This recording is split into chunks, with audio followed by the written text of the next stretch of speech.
Hey guys, tonight we begin with the life of a Viking blacksmith. Smoke in your nose, iron on your hands, and a forge that never truly rests. The hammer's heavy, the fire's hotter, and the village always needs one more blade. So, while you're getting comfortable, feel free to tap like and subscribe if this kind of calm, late-night history is your thing. And I'd love to know where you're listening from tonight. Drop a comment with your city and what time it was when you pressed play. Now dim the lights, maybe turn on a fan for that soft background hum, and let's ease into tonight's journey together. It starts before the birds, before the sky even knows what color it wants to be. The cold is still thick in the air, wrapped around you like a wet wool blanket that never quite dries. You pull yourself from the straw mattress with a groan that you don't bother hiding. Every part of you aches, from the soles of your feet to the crick in your shoulder that's been there since you tried lifting an anvil the wrong way 3 winters ago. Your back protests as you bend to stretch it out, but there's no real relief. You're not old yet, but the forge doesn't care. Iron doesn't wait for youth. It only waits for heat. The forge lies at the edge of the village, crouched like a sleeping animal under its thatched roof. Its walls are stained black from years of smoke, and everything inside smells faintly of scorched bone and sweat, yours, mostly. The embers from yesterday's fire are just barely alive, glowing like the last eyes of something dying. You mutter a small curse to your apprentice, who should have banked them better before going home. He's still not here, of course, but he'll show up eventually, rubbing sleep from his eyes and blaming something forgettable, like geese. You feed the coals with care, coaxing them to life with dry birch and the gentle breath of the bellows. Your hands move on their own now. There's a rhythm to this part, one you learned years ago when your own master still barked at you from across the fire. The iron tongs are already warm from the lingering heat, and you wrap your fingers around them, ignoring the dull sting in your palms. It's not pain anymore. It's just the cost of doing what you do. The first real light of day creeps through the slats in the walls, casting slivers of gold across the soot-caked floor. Outside, the village is stirring. Roosters, children, someone shouting about spilled milk, or maybe a goat in the grain. But inside the forge, time feels different. Here, there's only fire, steel, and the steady thunder of your hammer when it finally lands. That first strike is always the hardest. The iron resists you like it has opinions, and maybe it does. You strike again, firmer this time, sending up a shower of sparks that burst and vanish before they even hit the dirt. There's something hypnotic about it, the way the glow deepens with every pump of the bellows, the color shifting from soft orange to that fierce, almost holy white that means it's ready. You press a billet of iron into the coals, watching it disappear into the flames. It's just raw metal now, useless as a river stone. But soon it will bend, twist, and take shape under your hands. You'll make it into something that someone will wear at their side, or hold over a fire, or bury in the earth. And if you do your job right, it'll outlive the person who uses it. There's no glamour in the beginning of the day. This part is all smoke in your eyes and ash between your teeth. Your tunic is already sticking to your back, and you know you'll be smelling like burned fat for the rest of the week. But there's also a quiet sort of pride when the fire finally catches just right, when the flames lick at the iron like they're hungry for it. You lift the glowing bar with your tongs and lay it on the anvil with care, hearing that satisfying hiss as it meets the cooler steel. You raise the hammer and bring it down again. The ring of it fills the forge like music you didn't ask for, but can't imagine going without. You don't speak much during this part of the day. There's no need. The hammer speaks for you, and so does the hiss of water when you quench a piece too early. Your mind drifts as your body does the work. You think about the boy who came in last week, asking for a knife to carve runes. He had wide eyes and a chipped tooth, and the kind of questions that made you nostalgic and tired at the same time. You made him something serviceable, nothing fancy, but he'll remember it the way boys do, like it was the blade of a god. A heavy step outside signals the arrival of your apprentice, late as ever.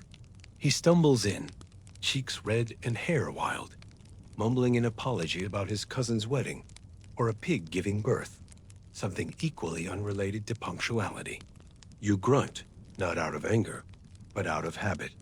Letting him get away with it is a small indulgence. After all, someone once let you get away with it too. He grabs the bellows and starts pumping with the sort of energy only the young seem to have, trying to impress you even though he pretends he isn't. You don't comment, but you nod once, and he sees it.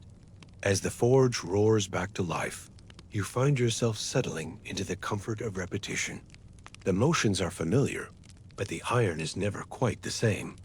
Some days it cracks too early. Other days it's stubborn and soft. But there's always that moment. Just one, maybe 2 times a day, when it all aligns. The temperature, the angle, the pressure of your strike. The metal folds just right, and for a second, you feel like a magician. A very sweaty, soot-covered, half-deaf magician, but one all the same. And still, there's something else underneath it all. A quiet knowing that everything you make might someday be broken, lost, or melted down into something else. Nothing you forge is permanent, not truly. But for now, this glowing iron in your hands is yours. And while it listens, you shape the world one hammer blow at a time. The rhythm builds slowly, like a song you half remember from childhood. By mid-morning, the forge is a creature in full breath, exhaling heat in waves that blur the edges of everything. Smoke coils lazily toward the rafters, slipping through every crack in the roof before escaping into the gray sky. The apprentice is sweating through his second tunic, eyes darting between you and the glowing bar you're working as if he expects it to explode. You don't blame him. Sometimes it almost feels like it might. You've moved on to the blade now. The iron has been flattened, folded, heated, and hammered again more times than you can count, and each strike should bring you closer to the shape you want. But today, something's off. It's not the fire. It's running hot and clean. It's not the billet either. That came from the same batch you used yesterday to make a cleaver for the butcher, and that one turned out fine. No, it's something subtler. Maybe it's the way the grain is setting, or the sound the metal makes when you hit it. Just a touch too dull, like the anvil is answering back in a different voice. You don't like that voice.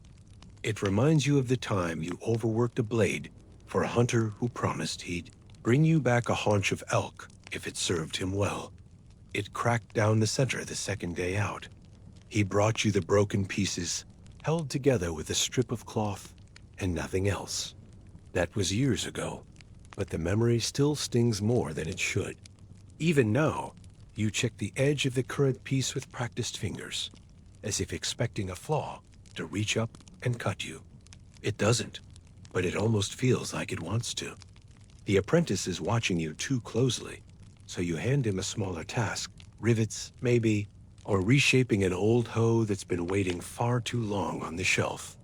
He nods and moves away, grateful not to be in the blast zone of whatever mood you're in. The truth is, you don't even know yourself.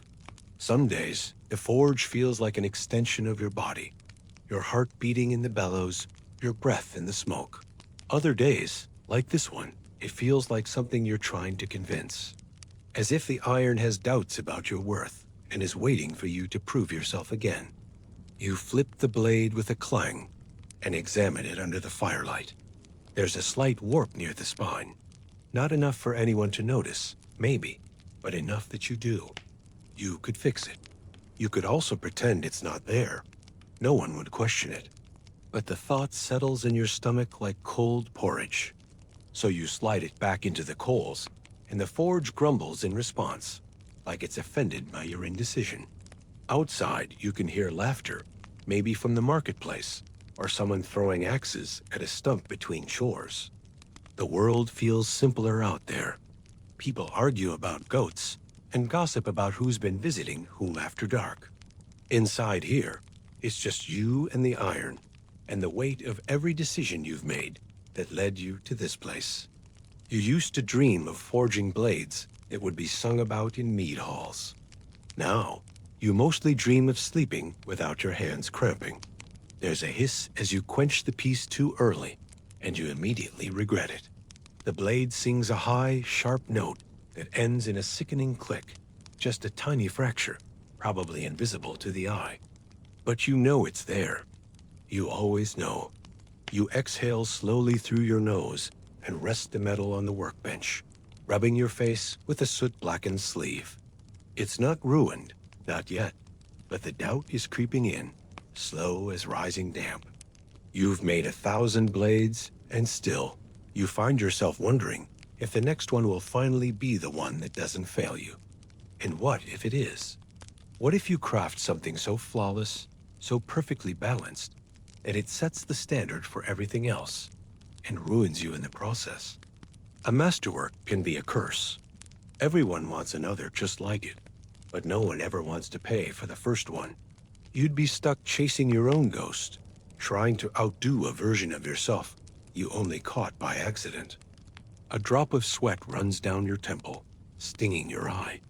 You blink it away and pick up the blade again. This time, it feels different. Not better, exactly, but more honest. The warp is still there, and maybe it always will be. Maybe that's what makes it real. You reheat it slowly, patiently, like talking a skittish horse into crossing a stream. You feel the metal soften under your hand and start to breathe with it again. It doesn't fight you this time. Or maybe you're just too tired to notice. You hear your apprentice curse softly under his breath. A rivet's gone flying, lost somewhere in the hay. He's crawling around like a dog in a thunderstorm, muttering apologies and complaints in equal measure. You should scold him, tell him to focus, but instead, you let out a small chuckle. You remember being that flustered. You also remember that the forge doesn't reward panic. It punishes it. So you say nothing and let him learn the hard way. That's how the lessons stick. The metal begins to glow again, just the way you want it. Not too bright, not too dull. You raise your hammer one more time and strike, feeling the tremor of it run up your arm like a greeting from an old friend. You don't know if this blade will be perfect, but for now, it's cooperating. And after a morning of second-guessing, that feels like a kind of victory. Still, as the fire crackles and the hammer rings out again, you can't help but think about the next job waiting behind this one. A sword for the farmer's eldest son, now of age and convinced he'll need it before winter. And after that, nails. Always nails. Because around here, you're not just a smith of dreams and legends. You're also the guy who makes sure the new chicken coop doesn't fall over in the wind. The sound of the hammer fades to a dull pulse in your ears as you set the blade aside, resting it gently on the bench like a sleeping animal. It isn't finished, not yet, but you've brought it far enough for now. The real finish work, grinding, filing, tempering, it can wait until your hands stop buzzing. You flex your fingers, already thickening with heat and effort, and glance at the pile of iron waiting for its turn. Some pieces are destined for glory, others for gutters. You reach for the next request, a misshapen iron lump with a crude sketch carved into the surface by someone who thought they knew what they wanted. It's supposed to be a hinge, or maybe a hook. Doesn't matter. It's a job. You shift your stance, feeling the sharp pinch in your lower back again, and set to work, reshaping the lump into something useful, if unremarkable. The contrast is never lost on you. How 1 hour you're crafting a weapon meant to defend a village, and the next you're making nails for a fishing boat. But that's the rhythm of life here. War and work, danger and duty, all mixed together like slag in the fire. The warrior who ordered the sword stopped by earlier, pacing just outside the forge while pretending not to watch you. He's young, still glowing with the false confidence of someone who hasn't yet had to use a blade in the dark. You noticed the way he kept flexing his hands, trying to imagine the weight of it, trying to look brave. You didn't say much. There's no need. If he survives his first battle, he'll come back quieter. If he doesn't, someone else will come for his blade. The job after his is simpler. A set of square-headed nails requested by a carpenter whose boat keeps losing planks in high tide. You've done dozens for him before, and every time, he swears he'll never patch that wreck again. But he always does. You forge the nails in small batches, rhythmically, methodically. They aren't as exciting as swords, but they're important. A warrior may be remembered for the blade at his hip, but it's the nail in his boat that decides whether he makes it home to use it. And in truth, some days, you like the smaller jobs better. They don't ask questions. They don't come with expectations or blood. A nail is just a nail. It doesn't need to be blessed or named or tested against another man's throat. It just needs to hold. The apprentice is humming now, softly, while he files the edge of a broken chisel you tossed his way earlier. His hands are steadier than they used to be. You haven't told him that, of course. If you say it out loud, he'll get cocky and ruin something. But still, you're watching. He's learning the difference between speed and precision, between fire that warms and fire that destroys. And maybe, just maybe, he'll stick with this long enough to take over when your shoulders finally give out. A customer steps in then, a woman wrapped in a wool cloak with soot on her cheeks and a coil of rope over one shoulder. She's from the neighboring village and says she needs iron rings for her ox's yoke. 3 of them, forged thick, none of that flimsy trade metal junk. You nod and don't ask questions. Her hands tell the story. Calloused, cracked, and strong. She'll carry the rings home herself, no matter how hot they are. As she waits, she tells you about her cousin's mill collapsing in the last storm, and how they think it was the hinge pins giving out. You file that detail away. Probably another job, waiting for you when word reaches the elders. You return to your work, swapping between tasks without much thought now. A rivet here, a latch there. The forge breathes with you, and time loses its shape. The only real indicator of the hour is the gradual change in the light outside. Cool morning shifting into golden haze. Your tunic is damp with sweat, and your forearms are dusted with ash and flecks of scale. The hammer is warm in your grip, as familiar as a childhood friend you never quite outgrew. Someone once told you that blacksmiths are like village priests, keepers of sacred things, the ones who know how to take the raw stuff of the world and give it meaning. At the time, you laughed. The only thing sacred about your work is the burn scar across your wrist that's never fully healed. But the older you get, the more you wonder if there's some truth in it. People come to you with nothing, iron and hope, and leave with something that feels like a promise. And sometimes, what they bring isn't metal at all. It's a story. Like the boy who offered you a carved stone he swore had been struck by Thor's lightning, asking if you could melt it into a pendant. Or the elder who wanted a key made, not for a door, but to hang around his neck as a reminder of a house he once owned and lost. You couldn't forge either into what they wanted, not exactly. But you made something close, and they left smiling. That has to count for something. As you quench another set of nails, watching them hiss and darken in the trough, your thoughts drift to the blade again, the one still resting on the bench, waiting for you to finish.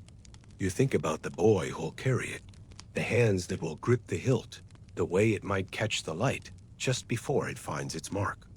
And then you think about the boat, the one patched with your nails, held together with iron, and the hope that it floats one more season. They're not so different, really. The blade and the nail. One protects life by ending it. The other protects life by preserving it. You make both, often on the same day, often with the same fire. That, too, feels like a kind of strange, quiet balance, one you never asked to keep, but keep anyway. There's more work coming. There always is. You can see a basket of broken hinges waiting in the corner, and someone just dropped off a spearhead with a chipped edge. But for now, you stretch your back, roll your shoulders, and take a breath that tastes of coal dust and something a little sweeter, maybe from the stew bubbling in the nearby hearth, or maybe just from the fact that, for the moment, everything in the forge is doing exactly what it should. And tomorrow? Tomorrow, it will start again. Sword, nail, latch, plowshare, all shaped with the same hands in the same fire. Because in this world, everyone depends on the smith. Even if most days, they forget until something breaks. The bell clangs above the doorframe. A simple bent rod you hung there years ago, not because you needed it, but because it gives people something to bump into when they arrive unannounced. You glance up from the half-formed spearhead on your anvil, just in time to see the Jarl's cousin duck into the forge, bringing with him a gust of cold wind and the scent of too much mead from too early in the day. He grins, wide and crooked, and slaps your shoulder like the two of you are old comrades. You are not. He calls you friend, while setting a damaged shield on your bench, cracked straight across the boss and splitting along the rim. It looks like it was used to stop a very angry axe or a very bad decision. Just a quick patch, he says, with the kind of tone that means he doesn't intend to pay. Not now. Maybe not ever. You don't respond right away. Not because you're unsure of what to say, but because you're busy counting to 3. 3 gives your temper time to retreat before your mouth does something it regrets. You study the shield instead. The rim iron is salvageable, but the oak's been compromised, and the inner brace is practically dust. It's not a patch job. It's a rebuild. You tell him that, gently, but with enough steel in your voice that even he hears it. His grin wavers, just a little, but he chuckles and claps you again, saying something vague about Jarl's hospitality and making it worth your while. Then he's gone, stumbling back into the daylight, as if your forge were just a pit stop on the way to forgetting he owes half the village something. You sigh and set the shield on the far bench, the one where unpaid jobs tend to gather like autumn leaves. It joins a small collection, 2 sickles with broken spines, a snapped chain meant for a well pulley, and a bent spearhead from a man who promised a sack of barley and delivered half. The pile grows quietly, like guilt you've learned to stack in corners. The problem with being useful is that everyone needs you, and when everyone needs you, they begin to assume you'll be there regardless of coin. You've had farmers trade eggs, tanners offer hides, even one desperate shepherd who brought you a cake made of dried apples and sorrow. You took it, of course. You always do. Because when winter comes and the snow closes the paths, it won't be the wealthy who knock on your door. It'll be the ones with cracked boots and frozen latches, hoping for warmth and metal that bends. Still, some debts weigh heavier than others. Like the time old Einar broke down weeping in your doorway, holding the shattered remains of his wife's cooking pot. It had belonged to her mother, and her mother before that. You worked through the night, cursing the thin copper and your own soft heart. You handed it back to him still warm from the polish. He tried to pay in onions. You told him to save them for stew. You hear footsteps again, lighter this time. It's a girl from the weaver's house, holding a bundle of iron hooks wrapped in worn linen. She tells you 2 have snapped, the rest bent from months of pulling too much weight on too little wall. You nod and take the bundle gently. She waits, clearly uncomfortable, then stammers something about her mother not having coin this week. Maybe next. You nod again and tell her it's fine. You'll take care of it. She brightens, thanks you, and leaves.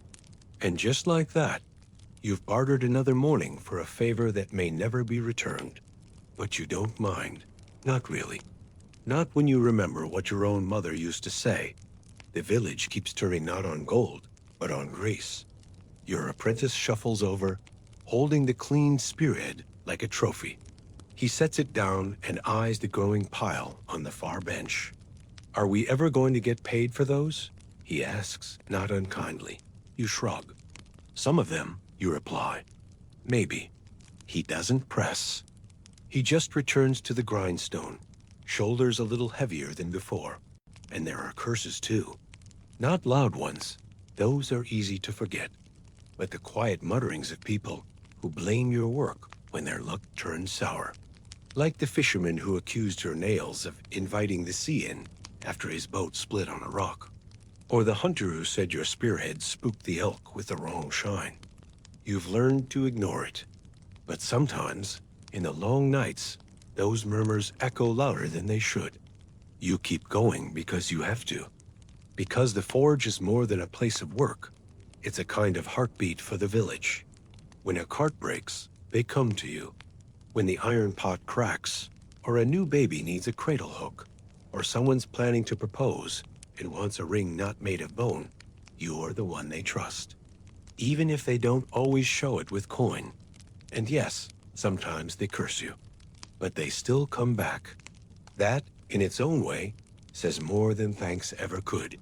The sun shifts in the doorway, casting a beam across the cracked stone floor. You take a deep breath, thick with smoke and soot, and pick up the shield again. It's not urgent, but it's still iron, still broken, and that means it's yours to fix. And besides, once that's done, there's the quiet promise of evening. Maybe a stew with lentils if your apprentice remembered to stop by the market. Maybe a bit of quiet talk around the hearth.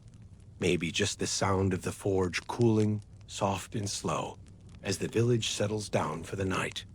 But first, there's work. Always work. The sun sinks slowly behind the treetops, drawing the forge into that golden hour where everything softens, even the smoke. You rake the last of the embers into a low, steady pulse, just enough to keep the coals breathing until morning. The heavy clanging has stopped. Now it's just the quieter sounds, the scrape of a rasp on an edge, the muted hiss of a final quench, the soft shuffling of feet that are tired but still moving. Your apprentice is sweeping half-heartedly, pushing ash from one corner to another in an eternal act of rearrangement. You say nothing. Let him believe it helps. The forge looks cleaner in the firelight, anyway. You wash your hands in a bucket of cold water outside the smithy, scrubbing off the worst of the grime with sand and a rag. The chill bites at your fingers, but it's refreshing after a day wrapped in heat. A few children run past on the path, chasing each other with sticks and loud declarations about imaginary battles. One of them waves at you mid-charge, the other pretending to collapse in exaggerated defeat. You give a half salute in return. You've seen those same sticks strapped to their backs, as if they were swords.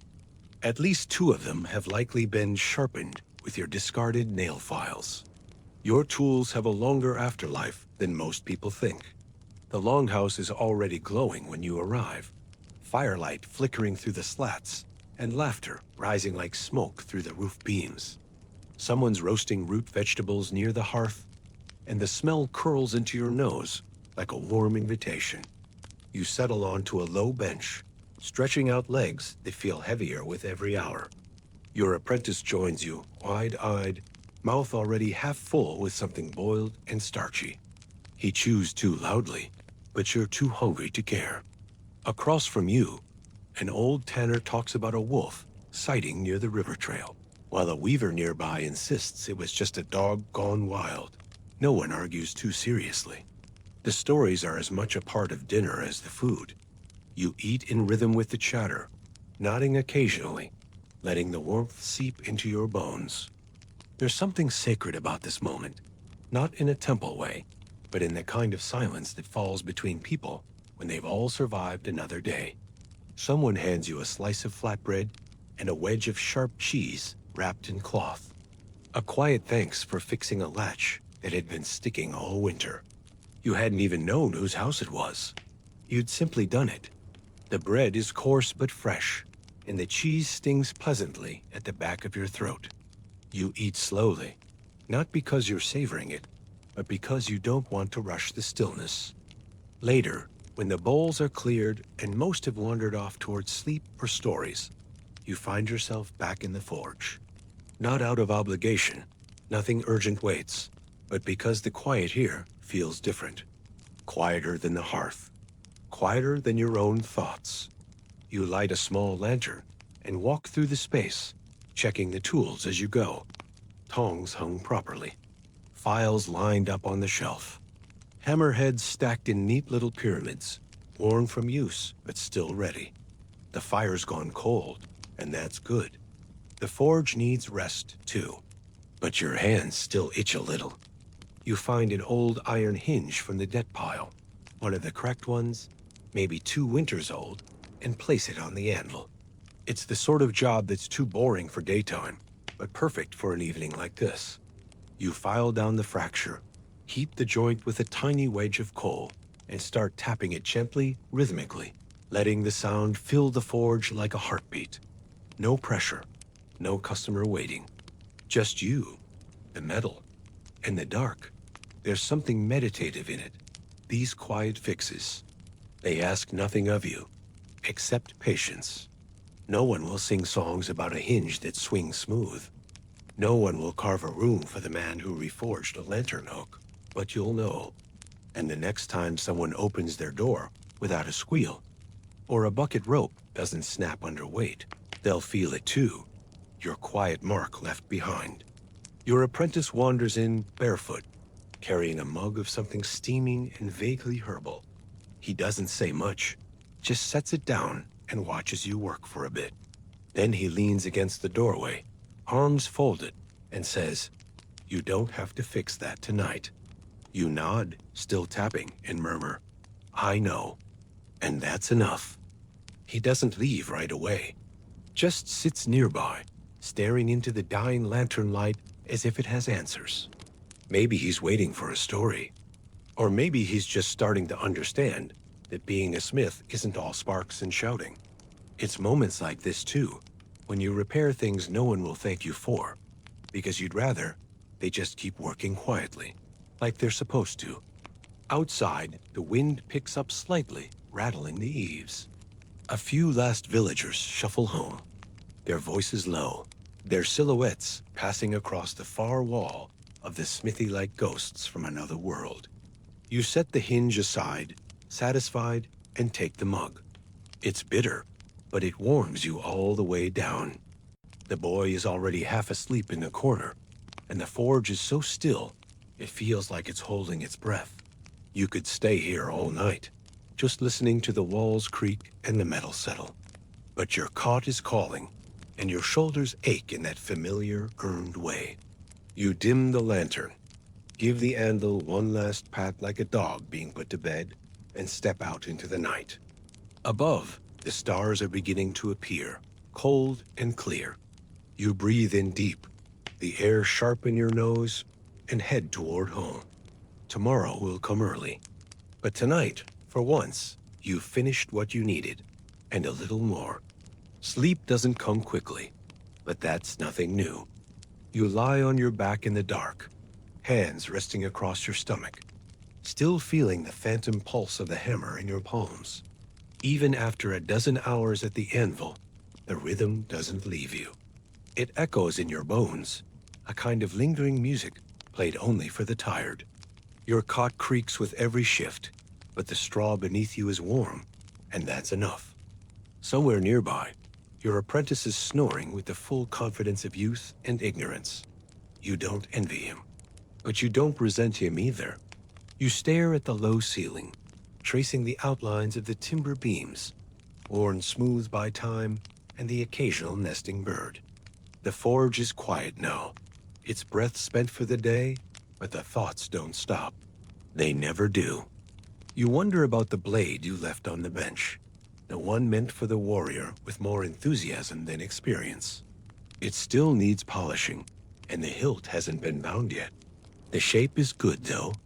It's honest, balanced, maybe even promising. That word lingers. You've made dozens of blades, probably more. Some you remember clearly, the long knife for the shepherd who swore it saved him from a boar, the short sword that came back covered in someone else's history, the ceremonial spear that broke before it was ever used.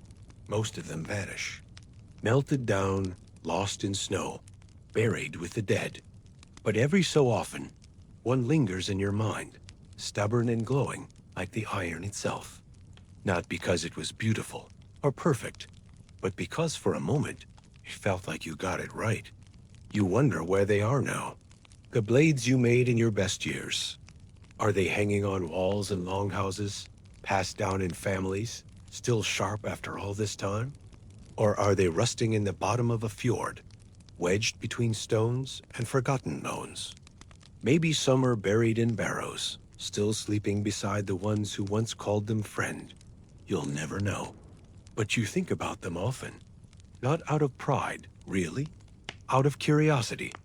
What does your work become when you're not there to see it? Your fingers itch with the memory of steel. Even now, in the dark, you catch yourself flexing your hand like you're shaping something in the air. Sometimes you dream of the perfect blade, not the sharpest, not the strongest, just the one that lasts. The one that's never broken, never melted down. A blade with a purpose that endures long after the man who made it fades. You tried to make it once, or maybe more than once. You don't remember which piece it was. It might have been the small seeks you forged during a fever, when you barely had the strength to hold the tongs. Or the wide-bladed axe you spent a month refining, only for the warrior to trade it for a jug of honey wine before ever lifting it in battle. You think it might be the sword resting in your forge right now. Not because it's flawless, it isn't, but because something about it feels quiet, sure, like it knows what it's meant for. You drift in and out of sleep, pulled between exhaustion and the weight of your own thoughts. In one dream, your forge is still glowing, but the bellows pump themselves, moving with no one behind them. Tools hang in mid-air, sparks float without fading. The iron hums. You're not working, just watching, and the blade before you is shaping itself. You wait before you see the final strike. A chill breeze slips through the window shutter, reminding you that morning will come sooner than you'd like. You pull your cloak tighter and let your eyes close again, slower this time. The ache in your shoulders has dulled. Your hands are still. The forge can wait a little longer. And somewhere far from here, in the folds of an old tale or the bottom of a forgotten grave, one of your blades might still be waiting too, quiet, faithful, and holding its shape through the centuries.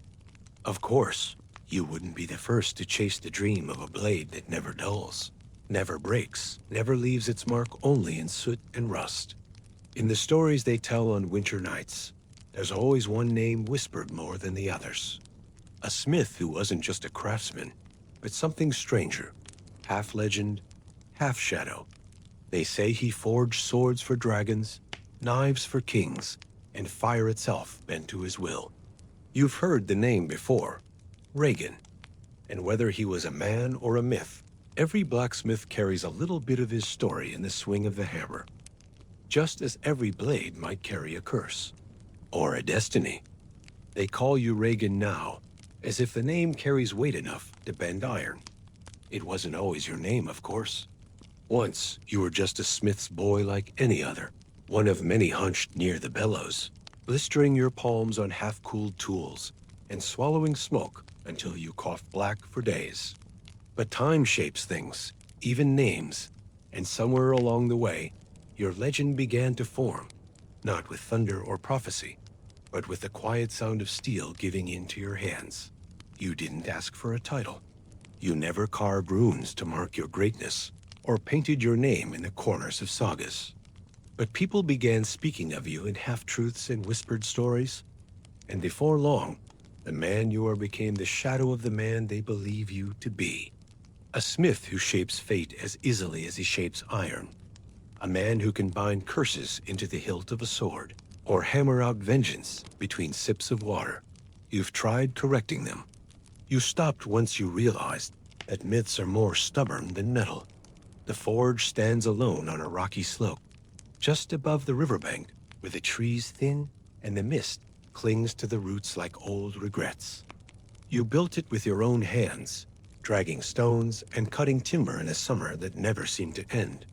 There are runes carved into the threshold now, some old, some new, some added by visitors without your permission. They're meant for luck, protection, memory. You leave them there. Even a smith who trusts his hands knows not to throw away a stranger's charm. Inside, the air is thick with coal smoke, iron dust, and that quiet hum that only settles in places where something important is about to happen. The anvil rests in the center of the room like a throne, blackened and dented from decades of use, its surface polished in the center from the thousands of blades it has known. You didn't forge the anvil. It was already here when you arrived, buried in the earth. You found it by accident, or maybe it found you. Either way, you unearthed it with your bare hands and built the forge around it, as if the iron itself had summoned you. Today, it is waiting for a familiar burden. The sword on the bench lies in two pieces, jagged at the break, edges dull, and spine warped from heat and battle. It was once a beautiful thing, if the rumors are true, forged for a nobleman of rare blood and a temper shorter than his scabbard. They say it shattered during a duel, but you suspect it failed long before that, under the weight of too much pride and not enough skill. Still, the iron is sound beneath the ruin, old, clean, worth saving. You lift one half carefully, turning it in the light. The metal is cool now, but you can almost hear it breathing.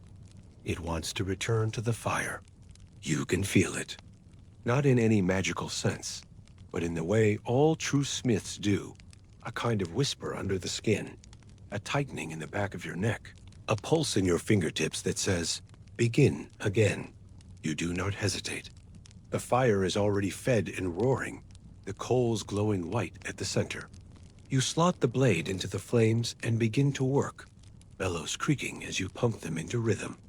The forge responds like an old friend, breathing heat into your arms and waking your muscles from their quiet ache. The hammer is warm in your grip, wooden handle, iron head, worn smooth from years of being your answer to everything. The first strike is always deliberate. You bring the hammer down with a firm, slow motion, letting it find its own music against the iron. The sound is clear, almost sweet. The blade doesn't resist you. It never does, not at this stage. It's waiting to be told what it is again. You fall into the familiar rhythm. Heat, fold, strike, cool, repeat. You don't count how many times. It's not about numbers. It's about feel. You could do this blind, and on your worst days, you nearly do. The metal softens and flows, the memory of its old shape melting into the new one you impose. Each layer you add is deliberate. New iron folded into the old, bonding together, taking strength from one another. Like bones healing, or like lies layered into a legend, until even you believe them. There's a knock at the threshold. You keep working. Most visitors don't knock. They step in, eyes wide, wondering if you're real. This one hesitates, shadow long across the doorway. Weight shifting back and forth, like someone trying to decide whether to run or speak. Eventually, a voice follows, soft, young. Are you Regin? You don't answer at first. You let the question hang in the air like steam, ignored and soaking into the walls. Then, with a small sigh, you rest the blade on the anvil and look toward the door. He's young, 17, maybe. Barely old enough to grow a beard, though he's trying. His shoulders are broad, but his stance is uncertain, like he's been taught how to hold a sword, but not what it's for. He's dressed in travel clothes, leather laces loose, boots muddy, cloak torn along the hem. His face is familiar in the way young faces often are. Part hope, part desperation. I'm Sigurd, he says. You nod. You already knew. He steps inside, awkward at first, like the room might bite him. He notices the sword on the anvil and stiffens slightly. Is that? He begins to ask, but you wave a hand before the question finishes. It was, you say. Now it's becoming something else. He hesitates. Then, slowly, he draws something from a pouch. A shard of iron, curved slightly, still bearing a faint trace of gold inlay. I was told you could finish what others couldn't, he says. They said you were the one who made swords for dragons. You take the piece and study it without comment. It's old, but not ancient. Dangerous, yes, but not cursed. Not yet. I can make you a blade, you reply, voice low and even. But it won't kill the dragon for you. It won't make you a hero. That part is your job. He swallows, nods once. You set the shard beside the anvil and stoke the fire higher. The sparks leap like fireflies, chasing the dark toward the roof. Behind you, Sigurd waits. Quiet, eager, afraid, just like all the others. The anvil waits too. You've reforged weapons before, hundreds of them, each with its own shape, balance, and purpose. But this one is different, not because the metal resists you. If anything, it listens too well. It bends to your hammer with the ease of something that's been waiting for you, almost eager to become what it once was. That's what unsettles you? Steel should not feel expectant. It should not whisper along the grain, or sing back to the rhythm of your strike. But this sword does. Sigurd doesn't know what he's brought you. Not really. He thinks he's chasing a destiny, or a monster, or maybe just an answer to whatever gnaws at him in the silence between battles. But what he's handed you is not a weapon. It's a promise. One that's been made and broken many times over. You've seen blades like this before. Blades that carry more than just weight. They remember. And worse, they ask. The fire in the forge burns hot and clean. You fed it carefully, stoked it to that rare, white heat that lets you shape without tearing. The metal glows like the heart of the sun, and as you strike it, layer by layer, you feel the sword begin to take form, not just in shape, but in intent. The fuller deepens, the edge stretches, the tang sharpens. It's beautiful. But beauty in steel is dangerous. It invites admiration where caution is needed. Sigurd watches from the corner of the forge, seated on a stool that rocks slightly every time he shifts his weight. He tries not to ask questions. That's good. You don't like questions at this stage. This is when the blade is still deciding what kind of thing it wants to be, and words only get in the way. You glance at him once, noticing the way he clutches the hilt of a dagger that isn't quite sharp, and how his eyes follow your every movement, not with awe, but with calculation. He's watching the way the steel folds, the way your grip adjusts, the way the hammer turns. He's learning. That's dangerous too. When the steel is ready, you bring it out into the air, letting it cool just enough to begin the slow shaping of the spine. It's a delicate phase. The heat must fade evenly. Too fast, and the blade warps. Too slow, and it loses the memory of its form. You trace your fingers along the length of it, feeling for imperfections, listening for the smallest protests in the grain. There are none. That silence feels worse than a crack. You place the blade on the anvil and begin the careful work of refining the shape. The edge, when drawn, will be longer than Sigurd expects. Not a short, brutal cut meant for tavern fights or close duels. This is a sword meant to be swung with intention. It's not forgiving. It will not rescue a man who hesitates. You think about the first time you saw a sword like this. You were barely older than Sigurd, apprenticing under a smith who drank more than he taught. He had crafted a blade for a king who died the next week. When they buried him, the sword was placed on the pyre, but the story goes that it wouldn't burn. The flames curled around it like wind against stone. It took 3 men and a sledgehammer to break it. Even then, the pieces were buried far apart.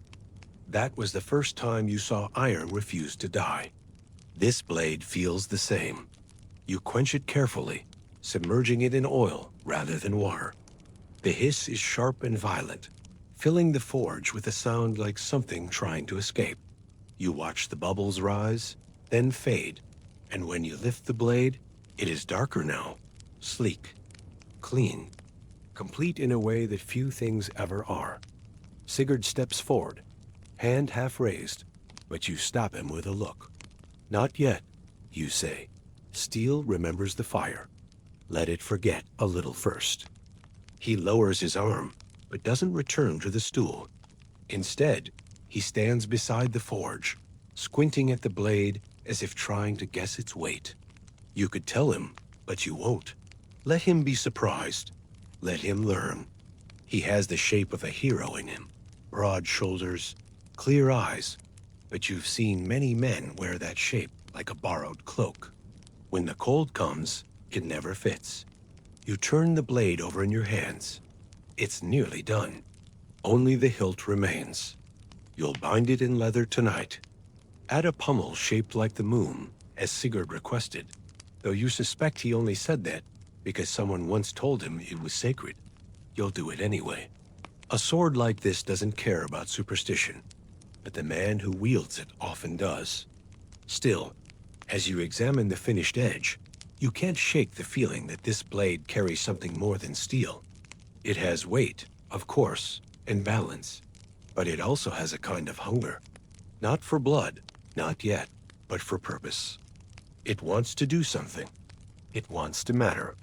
And that's the part that makes your stomach tighten. Because blades that want something often get it. And when they do, it rarely ends well for the hands that guide them. You lay the sword gently across the bench, letting it rest.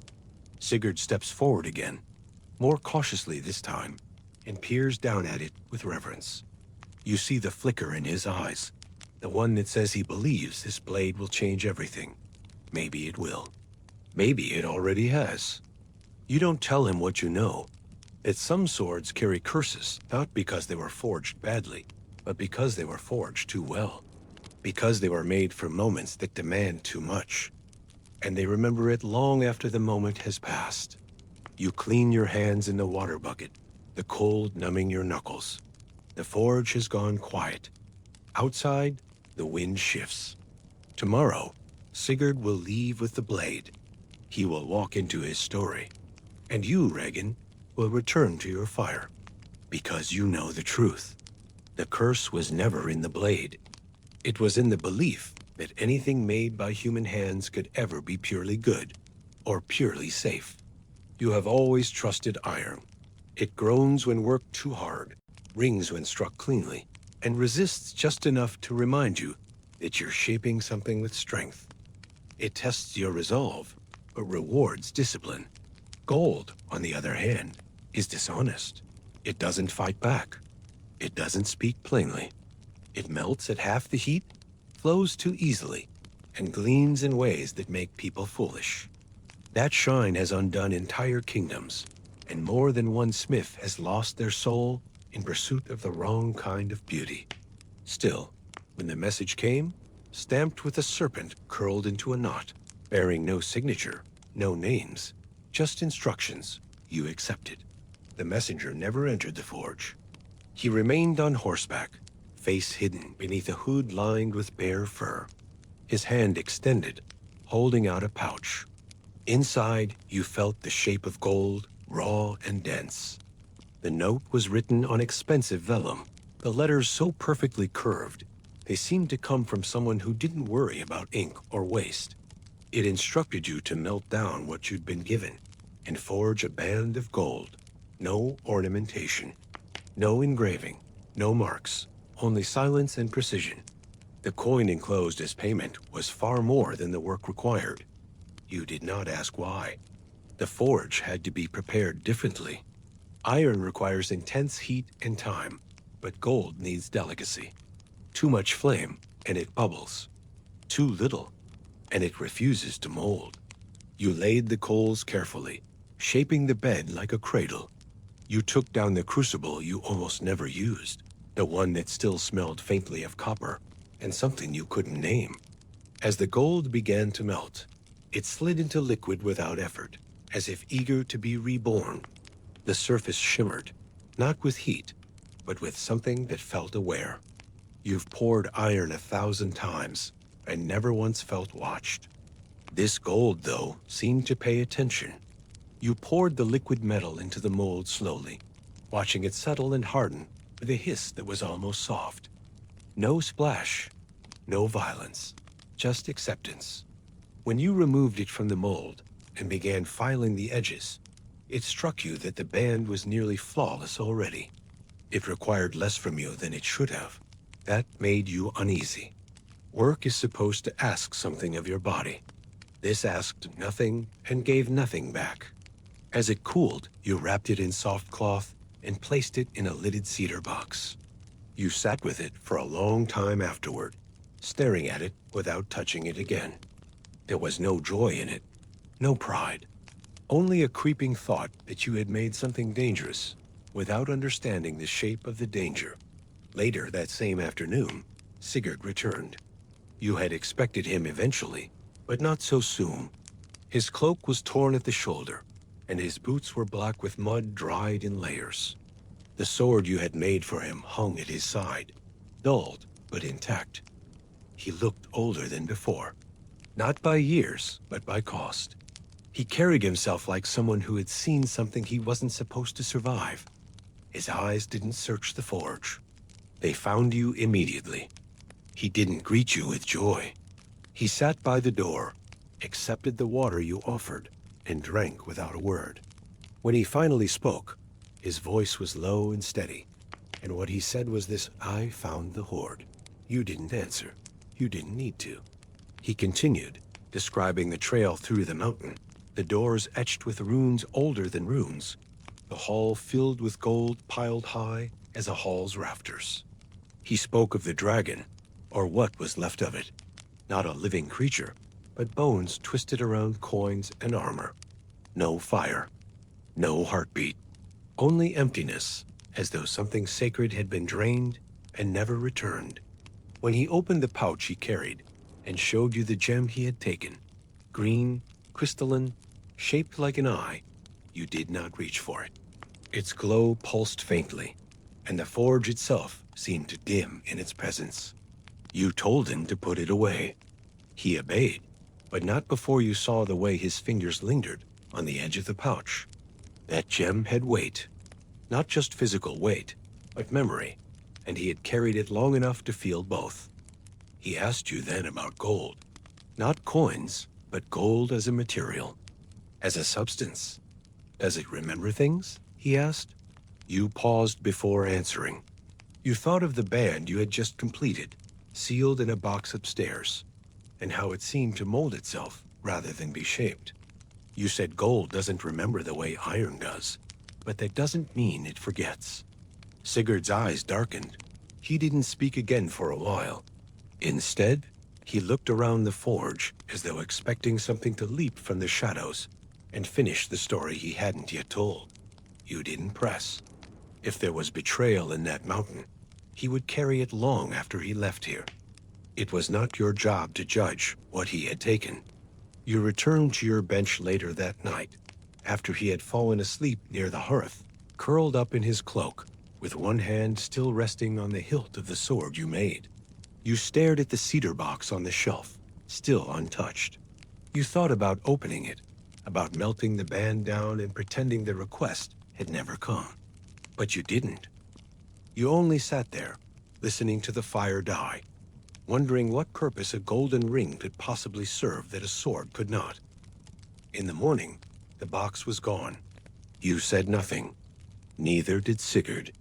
He rose early, ate quietly, and thanked you before walking off into the mist. You watched him disappear into the trees and did not call him back. The forge felt colder after he left, though the fire still glowed. You stood in the center of the room, hand resting on the anvil, and wondered how many pieces of treasure had passed through your hands, disguised as commissions. How many kings or killers had sent for your work under false names. You didn't want to know. You turned back to your tools and began preparing for the day's first repair, an iron clasp for a farmer's wagon. Something humble, something honest. But even as you struck your first blow, you couldn't shake the feeling that somewhere far away, A golden band had already begun to change hands. And every time it did, the curse you didn't forge, but couldn't prevent grew stronger. The boy returns at dusk, his arrival marked not by the likeness of youth, but by a weight in his footsteps that the road alone could not explain. His shoulders have drawn inward slightly, not from weariness, but from the discipline of someone who has learned to move with intent. When he enters your forge again, the fire is already lit, the coals well settled from the day's work. You see him before he speaks, and you can tell from his face that something important has shifted. He no longer carries the posture of a boy, hoping to become a legend. Now he moves like someone who has already written the first lines in blood. He does not ask how you've been, and you do not ask where he's gone. He steps through the threshold without hesitation, not pausing to observe the tools on the wall or the steady beat of the bellows that fills the space with breath. His sword is still at his side, but its edge has dulled slightly, the leather grip worn smooth where fingers have clutched it too tightly for too long. He carries something else now, a silence that's heavier than armor. When he finally speaks, he tells you he needs another blade, not to replace the first, but to accompany it. He explains that he needs something shorter, lighter, meant not for dueling or defense, but for something final. A blade that can be concealed in the folds of a cloak, drawn in a tight space, and used in the kind of moment where hesitation must not exist. You do not need to ask who it is for. His face is more than enough. There is no hesitation in his voice, only direction. He removes a bundle from his satchel and lays it across your work table. Inside, wrapped in cloth that still bears the scent of ash, is a broken hilt carved with the crest of a noble house you had hoped never to see again. The emblem, though scorched, is still recognizable, a coiled beast over crossed branches, the symbol of Fafnir. It sits there on the bench, radiating the history of violence and betrayal that so often hides behind royal names. Beside it lies a coin, heavier than most, stained along its edge. It bears the mark of the Serpent Horde, the same sigil that came with the request for the gold band. As you look down at these offerings, you realize Sigurd has already passed the point of no return. There will be no detours now. When you ask him where he found these things, his voice is calm, almost distant. He tells you they belong to the man who betrayed his father, a kinsman who turned a peaceful hall into a pile of scorched beams and bleeding stone. He says that Fafnir is more than a man now. He has become something like a mountain, heavy, immovable, protected by wealth and fear.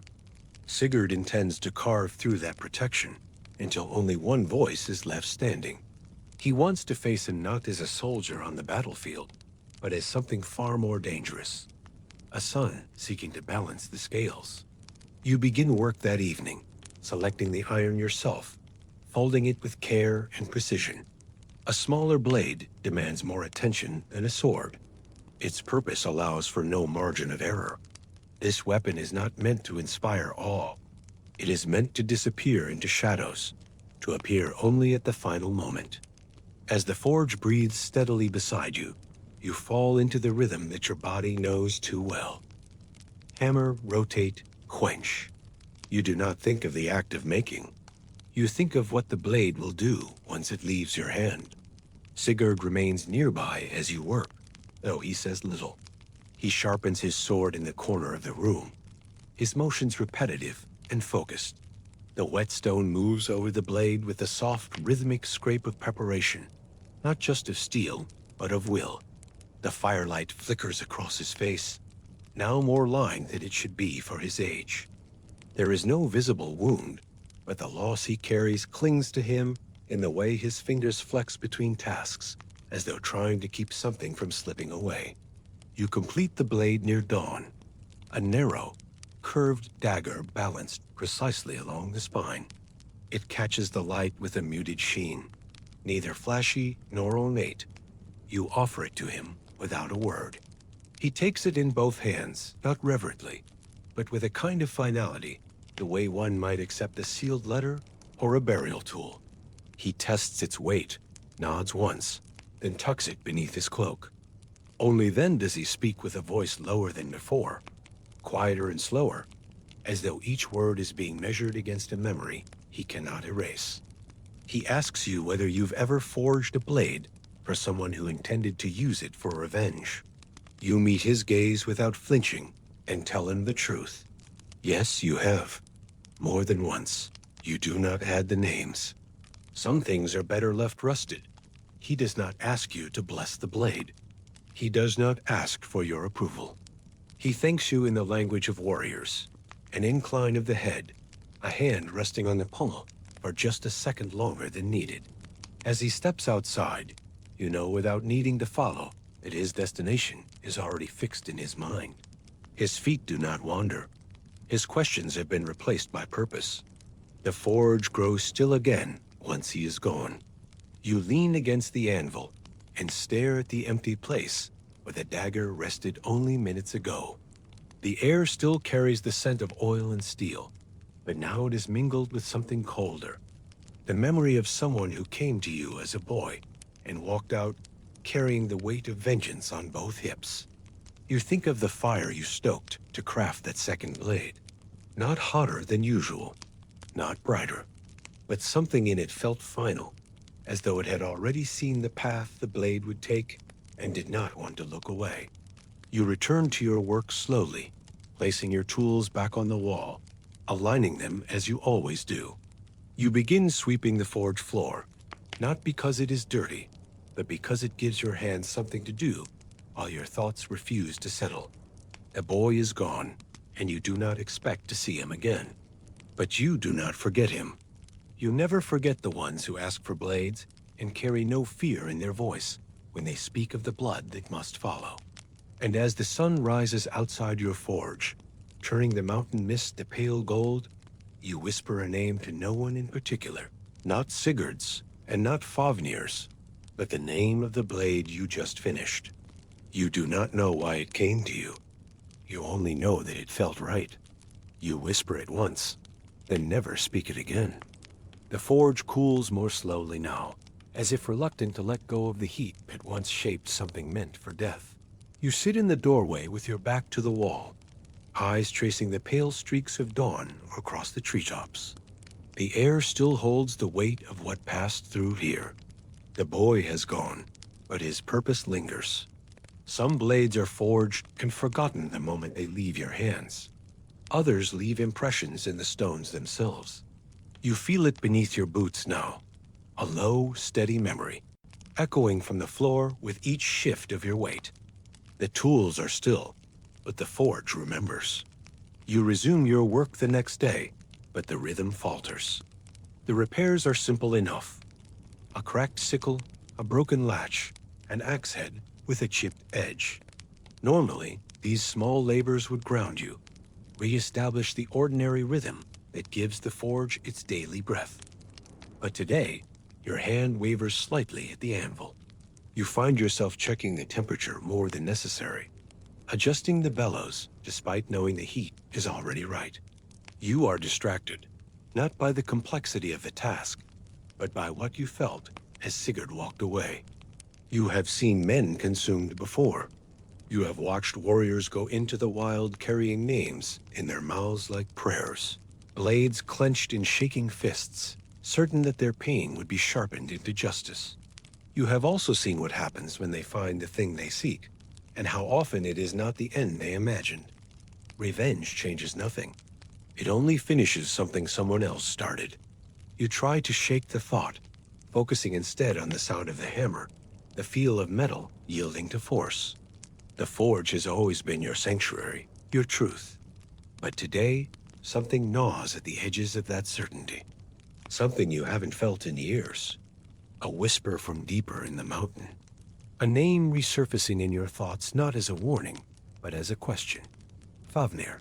The stories vary. Some say he was once a man, strong, cunning, beloved, until greed hollowed him into something less. Others say he was always a serpent, his form merely shifting over time to match the darkness he fed. Whether man or monster, it no longer matters.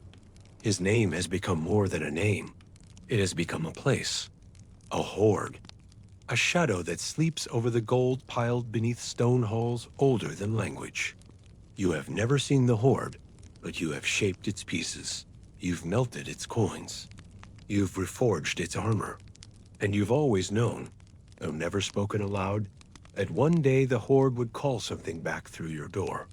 Sigurd's arrival only confirmed what you tried for years to forget. A dragon may be sleeping, but it is not dead. Its dreams leak into the hands of the young and into the hearts of those who think vengeance will set them free. The mountain lies far to the north, past forests where the trees grow too close together and the moss muffles every step. The path is known only to a few, and most who walk it are never seen again. You made that journey once, long ago, when you were still unsure whether your skills meant anything at all. You walked into the shadowed mouth of the earth and stood before stone doors, etched with symbols, so ancient that even your runes felt young beside them. You never crossed the threshold. You did not need to. What stood behind those doors made itself known through the heat in the floor, through the soundless hum in the air, and through the pressure on your chest that told you this place did not tolerate ambition without price. That was before Sigurd, before the sword, before the dagger, before the golden band. You swore never to return, and for many years you held that vow. You turned away the messengers who came asking for artifacts or repairs on heirlooms too precious to be honest. But piece by piece, the mountain returned to you, through the commissions, through the coins, through the eyes of those who had seen its glow. Now, you are no longer certain that you ever left. That evening, you clean your tools more thoroughly than usual. You rewrap your hammerhead, sand the worn haft of your favorite tongs, and sharpen the chisels you haven't used in weeks. The apprentice asks whether you are preparing for something important, and you tell him only that a forge should be kept ready for whatever the next day demands. He accepts this without question, but his gaze lingers on the long sword mold tucked in the corner, one you haven't used in over a year. You don't offer an explanation. When night falls, you sit beside the fire, hands open over the embers, listening to the quiet between the crackling logs. You wonder where Sigurd is now, how close he's come to the thing he hunts. You wonder if the dagger you forged still feels balanced in his grip, or if it has already tasted blood. You wonder whether he still believes that killing Fafnir, man, beast, or both, will give him peace. You suspect he already knows the truth, but he will swing the blade anyway. In the stillness, you remember the first time you held a sword and felt it speak to your bones. You remember the way your master warned you not to let steel speak too loudly. You shape the blade, he said, but you don't own what it becomes. That was a lesson you thought you understood. But you have lived long enough now to realize that some blades shape you back. The fire dims, the forge sleeps, but your hammer waits, resting beside the hearth like a dog that knows the scent of its next command. You know you will be called upon again. Maybe not tomorrow, maybe not even this season, but soon. And when that moment comes, when the boy returns with a tale he can no longer carry alone, you will be ready. You don't hear from Sigurd again, not directly at least, but pieces of him begin to trickle back in the way rumors always do. A traveler passes through, seeking a nail for a loose saddle plate, and he mentions a fire that burned too long in the north. He says a longhouse collapsed in the night, and the stone foundation smoldered for days without rain. He doesn't name a cause, only shrugs and mutters something about family feuds and a serpent's curse. You keep your expression steady, but your hand pauses just slightly as you reach for the tongs.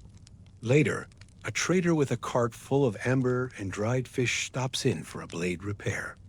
As he leans on the doorframe, waiting for the patchwork to finish, he tells you a strange story about a boy who emerged from the edge of the woods with soot in his hair and a wound across his chest.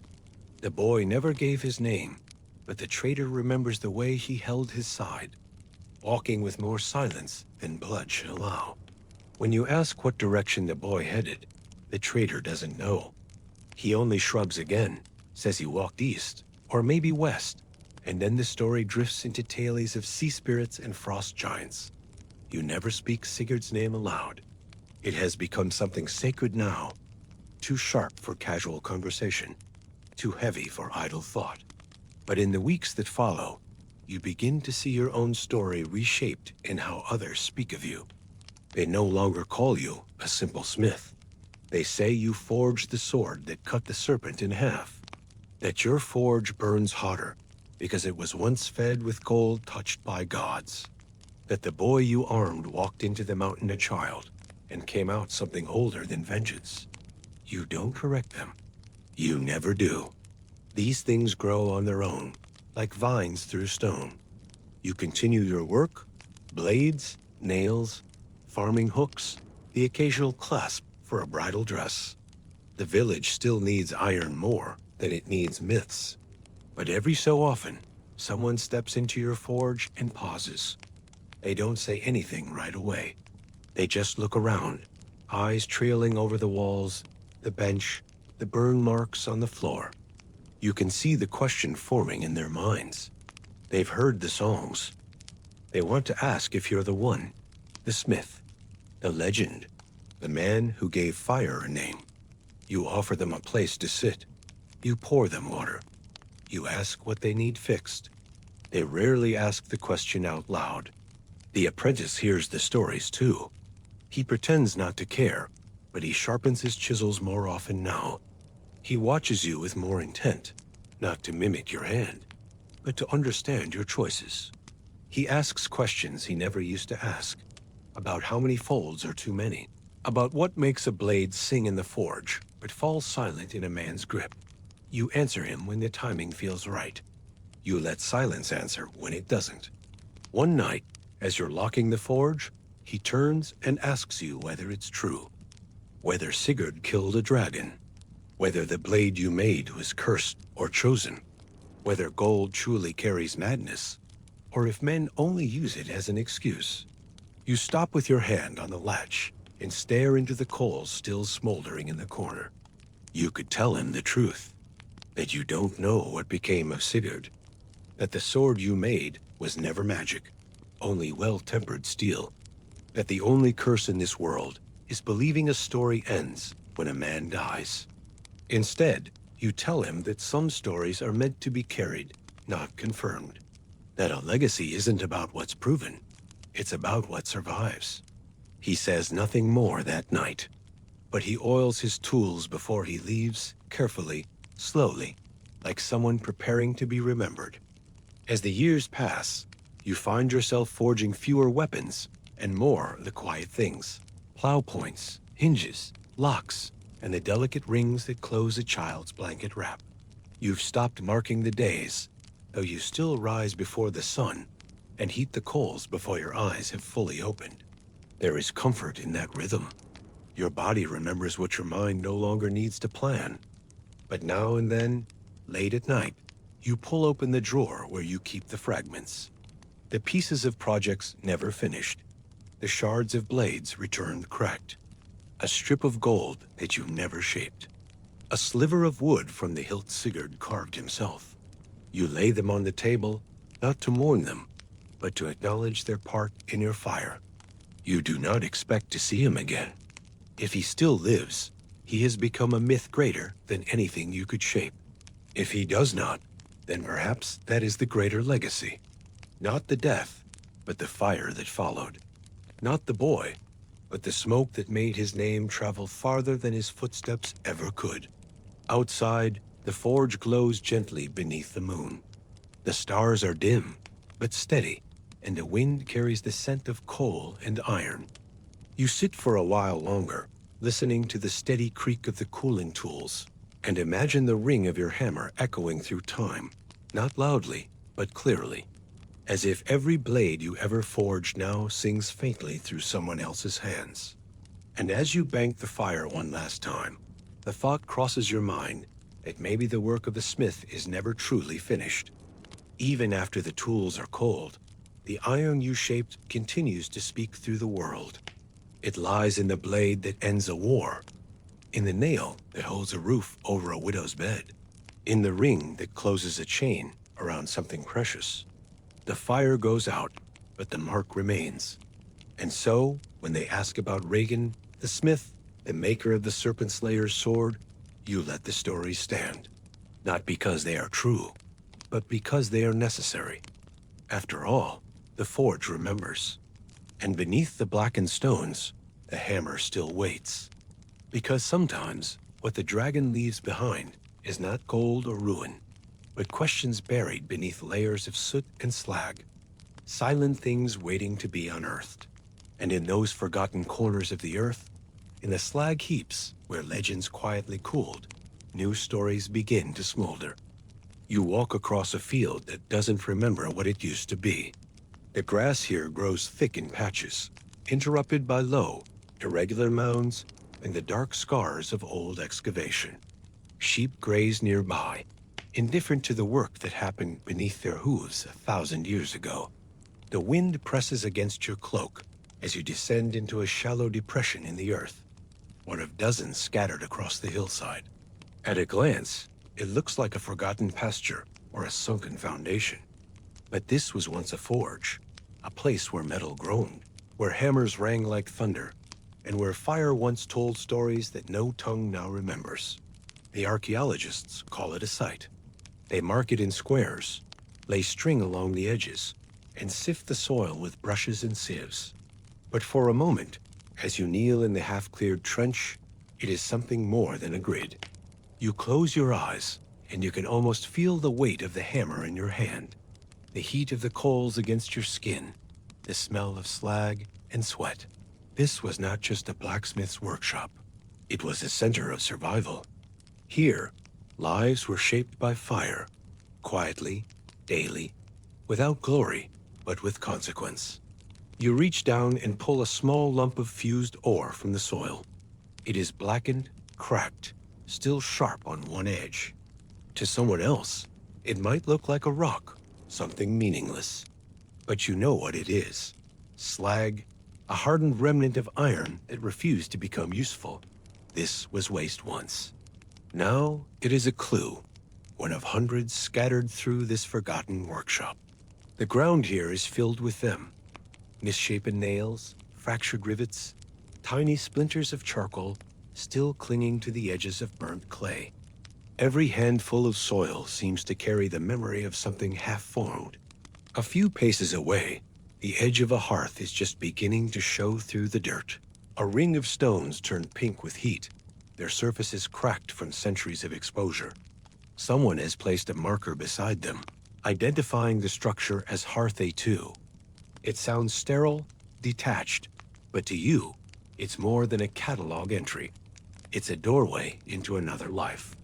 You picture the blacksmith who stood here, feet planted in ash, arms aching from work before the sun had reached the treetops. You imagine him hammering not for glory, but because someone needed a hinge, or a spear tip, or a new socket for the wheel of a cart that would not last the season without it. There is no record of his name. No saga sings of the man who stood over this hearth and bent iron to his will. But his presence lingers in the placement of the stones, in the fragments of a clay tuyere lying half buried beside a mound of cinder. Even now, as you sift through the remains, the shape of his work emerges. Not in whole objects, but in patterns. A rhythm. You can see where he poured excess slag into a pit, layering it day after day until it formed a crust over the floor. You can see where tools were stored, where shoes were repaired, where someone sat to eat while the embers still glowed nearby. It isn't grandeur that speaks from this place. It is repetition, the slow, invisible building of trust between hand and metal. The quiet knowledge that, when a sword broke or a chisel snapped, someone knew how to put it right. You imagine the sounds here were never still, not just the hammer, but the voices. Instructions barked to apprentices, arguments over technique, laughter, perhaps, when a job was done early and it was time for mead before the light faded. All of it now swallowed by soil and time, waiting to be coaxed gently back into memory. You walk a little farther, to the edge of the field, where the archaeologists have uncovered what looks like the remains of a storage shed. The foundation is shallow, barely more than a few collapsed posts and a scatter of broken pottery, but someone has placed all the fragments on a cloth nearby. Among them is a cracked crucible, blackened from years of use, its interior still coated with a glassy layer of vitrified slag. That sheen tells you something important. This wasn't a one-time workshop. Whoever worked here knew what they were doing. This was not a traveling forge or a temporary solution. This was a place built to last. As the sun passes overhead, the shadows shift across the trench, casting the hearth into partial darkness. It reminds you how much of this story is still buried. For every blade or buckle uncovered, there are 10 more reduced to rust in the dirt. And for every tool found, there are hands that will never be known. The smiths who worked here didn't carve their names into stone. Their legacy wasn't carried in bloodlines or titles, but in the fragments of labor left behind, in the slag heaps, in the iron filings, in the way the fire kissed the edges of the clay until it cracked. You look up toward the hill crest, where the grass still hides other forges waiting to be found. Somewhere up there, untouched by trowel or brush, another story sleeps beneath a layer of turf and silence. You wonder how many more smiths lie waiting beneath this valley, their forges extinguished, their tools rusted into the earth. And you wonder, as you always do, whether their absence was planned, or whether they simply walked away, leaving their anvils behind to cool on their own. The wind picks up as the dig team begins packing away their tools for the day. Flags flutter gently, and the sun begins to dip behind the trees. The field returns to silence, broken only by the soft scuff of boots and the click of wooden crates being closed. You remain by the hearth a little longer, running your fingers along the edge of the heat-cracked stone, imagining it glowing once more. And as the earth reclaims the day's discoveries, you carry the weight of what still sleeps below. Not gold, not swords, but the forgotten rhythm of work, the echo of footsteps worn into soil, and the shapes of labor once held in hands no one remembers. The forge is gone, but the smoke left something behind. At first glance, what's left behind seems underwhelming. Nails, rivets, slivers of corroded iron too small to match to any tool or weapon. Piles of twisted, half-fused metal that once belonged to something specific, now melted into anonymity. If you didn't know better, you might dismiss them as scraps, waste, the forgotten sweepings of a long-abandoned workshop. But the further you dig, the more you understand. These fragments are the story. You kneel beside a trench just west of the hearth, where the soil changes color in irregular patterns, darkened by years of charcoal ash and mineral seepage. In this patch of earth, someone carefully sifted through buckets of sifted debris and found dozens of iron objects. Some are clearly nails, hand-forged, slightly tapered, heads flattened unevenly from countless blows. Others are rivets, small and squat, bent from age and pressure. But then there are the odd ones, pieces that don't fit any simple category, hooks that curve in ways that make no practical sense, coils of iron wrapped too tight for decoration, too imperfect for ornament, and flat pins etched with lines that do not appear to be letters, but patterns, repetitive, deliberate, and hard to ignore. One piece in particular draws your attention. It is no larger than your palm, flat on one side, rounded on the other, with a notch that suggests it once fit snugly into something else. There are faint marks along the edge, grooves that may have been from wear, or may have been carved intentionally. You hold it up to the light and realize it's not symmetrical. Someone shaped it this way on purpose. Whether it was meant to fit into a larger tool, a lock, or something more ceremonial, you cannot say. But it feels like a fragment of a thought, half-finished and still lingering. The ground around the forge is full of such riddles. In one layer, there are small lead discs pierced at the center. In another, a tangle of thin rods, too slender for spears and too thick for needles. There are handles with no blades, ferrules without shafts, rings that once closed over something now long vanished. Each one is a question with no attached voice. The smith who made them is gone, but his hesitations remain. His trial pieces, his experiments, his quiet missteps and restless curiosity. The pieces that never made it to the marketplace, but still had to be made. You imagine him testing a new rivet shape, only to discard it when it bent too easily. You picture him hammering a double-headed nail, wondering whether it would hold better in wet wood, only to toss it aside when it split the plank. These weren't failures. They were conversations. Questions asked with heat and metal. And the answers, sometimes clear, sometimes not, still lie scattered beneath your boots. The archaeologists tag everything, label the trays with numbers and codes, and take photographs from every angle. But the truth is, they can't explain many of the things they find. Some of the objects have no known counterpart, no matching form in surviving Viking toolsets or armor caches. These are the inventions that didn't catch on, the regional quirks, or the fleeting obsessions of one particular craftsman. One tray holds 5 identical wedges, perfectly shaped, clearly intentional. No one knows what they were for. Perhaps they propped open something wooden. Perhaps they formed the locking mechanism of a cart. Or perhaps they were ceremonial, tokens hammered out in rhythm with a chant now long forgotten. Even the nails deserve more credit than they're usually given. Some are surprisingly fine, nearly uniform, their heads wide and flat for securing shields or doors. Others are thick and square, forged for shipbuilding, designed to resist the constant battering of salt and water. A few even appear to have been reused, bent back into place, hammered straight again. Metal was too precious to discard easily. A nail might begin its life in a longhouse door, then find its way into a wagon wheel, and eventually be melted down into the hilt of a knife. Nothing stayed in one form for long. The forge gave, and the forge reclaimed. A narrow trench near the edge of the site reveals something stranger still. A pit filled with intentionally buried scraps. Not trash, not a midden, but a carefully layered deposit of iron fragments arranged with unsettling neatness. The pieces are laid flat, in parallel lines, separated by layers of ash and sand. Some believe this was a ritual offering, perhaps a way to return used metal to the earth. Others suspect it was an apprentice's mistake, buried out of shame or superstition.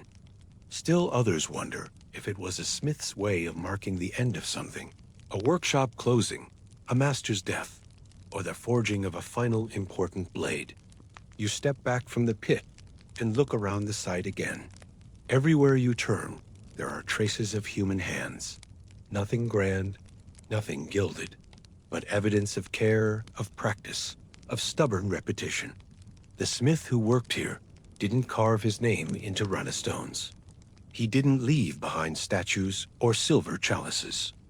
But in the slow, deliberate curve of a rivet, in the slightly flattened head of a square nail, in the wear pattern on a tong bracket, there is identity. Not just technique, but personality. A hand behind the hammer. Historians sometimes speak of Viking smiths as anonymous laborers, tucked away behind warriors and raiders. But here, amid the fragments, you see something else. You see curiosity, experimentation, a mind wrestling with material, trying to make sense of function and form. The blacksmith was not just a toolmaker, he was an inventor, an artisan, a silent engineer whose legacy rests in the scraps he left behind.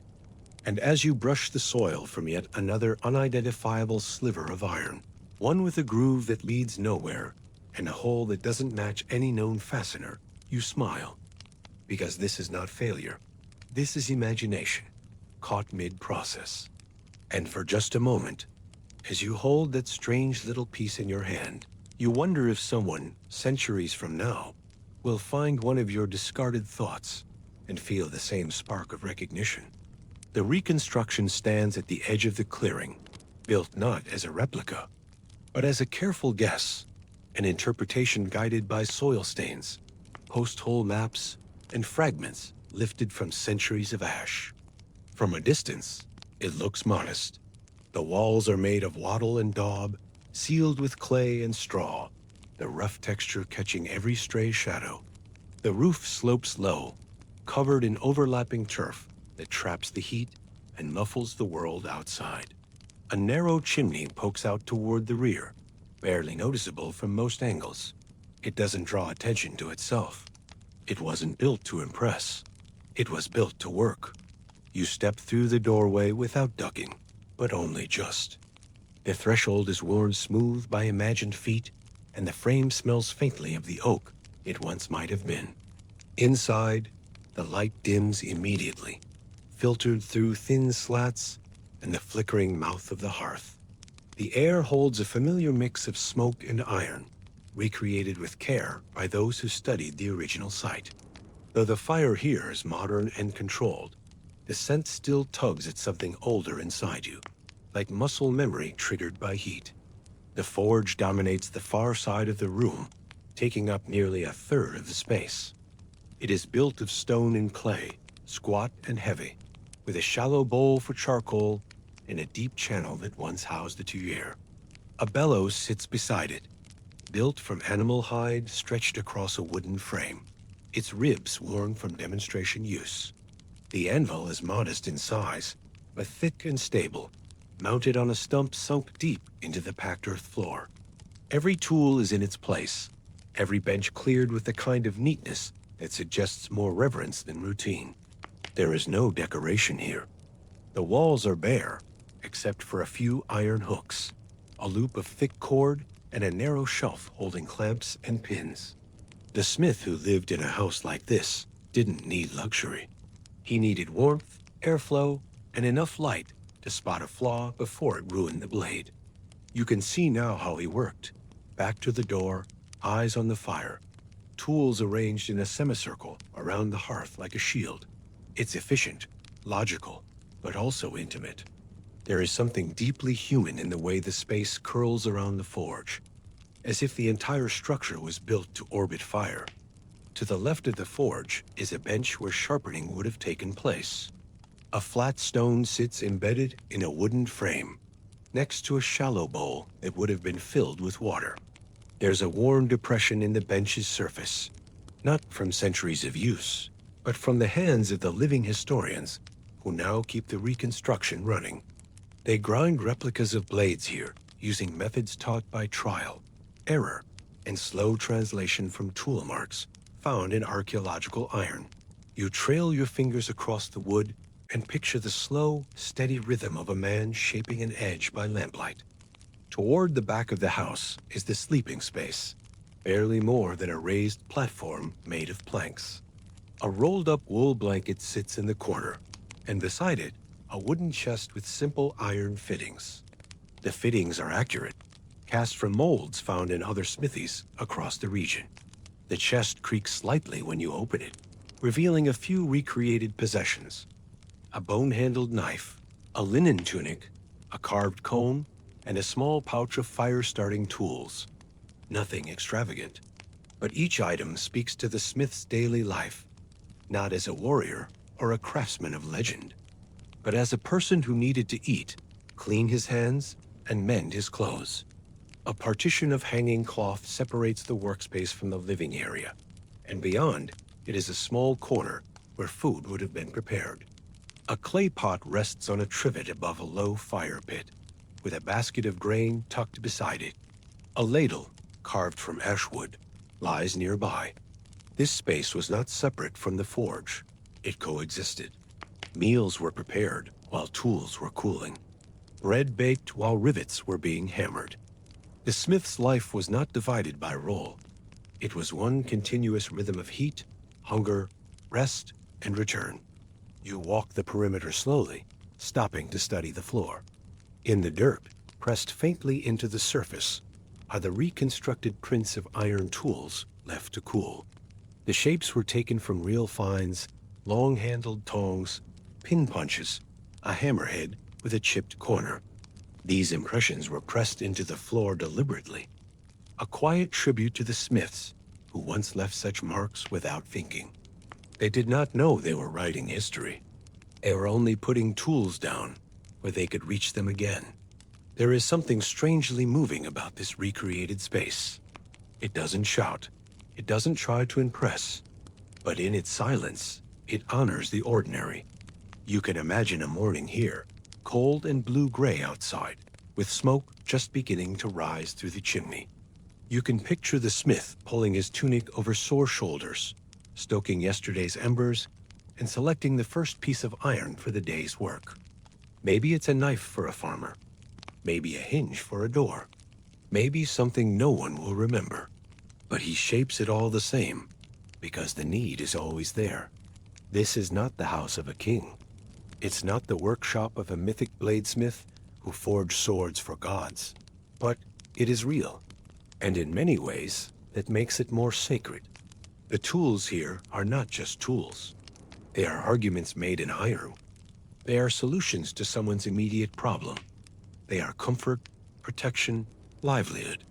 As you step back into the open air, blinking against the light, you look once more at the house's outline. You can almost see smoke curling from the chimney, hear the low roar of bellows in motion, and feel the pulse of the forge beating against the walls. And somewhere, beneath layers of soil and time, there are others like this still sleeping. Some will never be found. Some will offer only a cracked anvil and a pile of slag.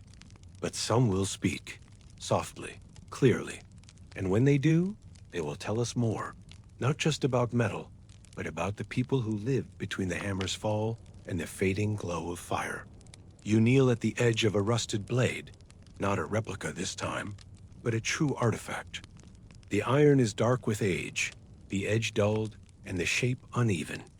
Time has gnawed at it from every angle. But right there, near the base of the blade, just above the tang, is something unmistakable. A line of shallow dents, spaced like a rhythm. Not decoration, not accident. These are hammer marks, intentional, methodical, and revealing. You trace them gently with a gloved finger and realize you're not just looking at the remains of a weapon. You're reading the sentence of a smith. Most people see hammer marks as imperfections, as if they were fingerprints left by a careless hand. But for a blacksmith, they are closer to signatures, evidence of thought, emotion, and intent. A well-trained eye can tell whether a blade was rushed or patient, whether it was made by an apprentice or a master, whether the metal was struck too cold or just hot enough to flow like clay beneath the hammer. Each blow leaves a story. The trick is knowing how to listen. The first thing you notice in a smith's hammerwork is consistency. Not perfection, but pattern. A series of marks that line up along the edge of a blade means the smith was confident. He struck in rhythm. He knew the metal's mood that day. When those marks scatter, when they deepen or vanish entirely, near the curve of a socket or the heel of a chisel, you can sense hesitation. Perhaps the iron didn't behave. Perhaps the smith second-guessed his plan. It's not failure. It's a conversation frozen in metal. On an axe head recovered from a burial mound near a forgotten fjord, the marks are subtle but sharp. They hug the curve of the blade, spaced with such even pressure that the line almost shines despite the rust. Whoever made that axe knew exactly when to pause, how to reposition, and where to strike next. You imagine his workshop, quiet, but for the bellows and the soft thud of each blow. His apprentice standing nearby, watching, not interrupting, just learning by sound and shadow. Then there are tools forged in haste, iron scrapers and horseshoe nails left behind in abandoned forges, bearing quick, shallow strikes. These marks tell of urgency, of long days and short tempers, of work done not for beauty, but because someone needed it before the sun fell. Even these rushed pieces carry their own wisdom. They show you the toll of fatigue, the pressure of demand. You can almost feel the heat of the forge rising as the smith worked past dusk, trying to finish a dozen more pieces before the next traveler came for repairs. Some hammer marks are almost lyrical. On a set of iron shears found near a riverside workshop, the indentation flows in a spiral, not part of the blade's function, but something like a flourish. A detail added not for necessity, but for pride. Perhaps the smith enjoyed the shape. Perhaps he wanted whoever held it to notice that it was not made by a machine, but by someone who cared. These small gestures, unnecessary curves, flourished bevels, even the gentle taper of a tang, speak of identity. They're the smith's way of whispering across time. I was here. I made this. And I wanted it to be good. Occasionally, you find hammer marks that make no sense at all. Clusters where there should be space. Dents where the blade didn't require them. You tilt the object, look again, and wonder. Was this a correction? A distraction? Or something more deliberate? Some historians think these anomalies might have been personal markers. Proto-signatures from smiths who had no written name to carve. Others suspect they were talismanic, struck in odd patterns to confuse evil spirits or bind protection into the blade. It's all guesswork, of course, but the fact that such marks recur across regions, generations, and types of tools makes you wonder. Even more curious are the pieces where the hammer marks change direction halfway through the object.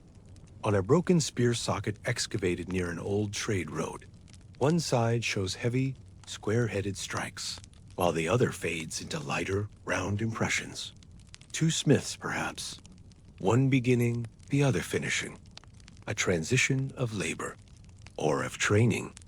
You imagine a younger craftsman taking over mid-task, guided by the original outline, trying to match the rhythm without quite capturing it.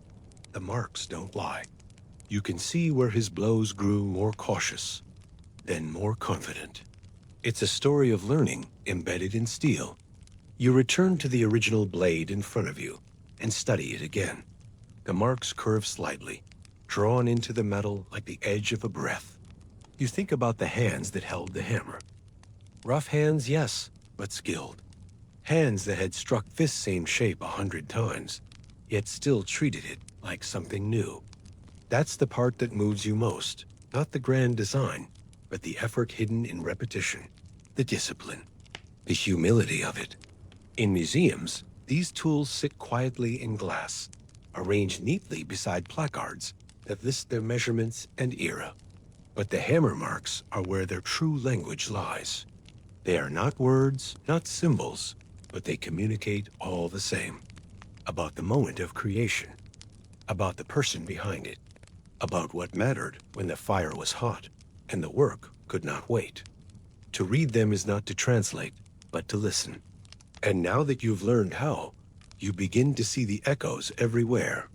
In every rusted hinge, in every fractured buckle, in every battered axe that once cut timber or bone. These were not silent things. They carry their memory in the skin of their making. And if you ever forget what was lost, what was shaped, and who once stood over the coals with a hammer in hand, you only have to look at the marks left behind. Because in the world of iron, a blacksmith doesn't need runes to leave behind a message. He only needs time, fire, and a steady hand. You spot it before you descend the ridge. A long, low mound streaked with rust and lichen, like a collapsed hill that forgot to finish eroding. It looks ordinary from a distance, forgettable even. But as you draw closer, the sharp glint of black glassy fragments underfoot gives it away. This is no natural formation. This is slag, hardened waste from generations of metalworking, dumped in layers until the land itself began to rise beneath it.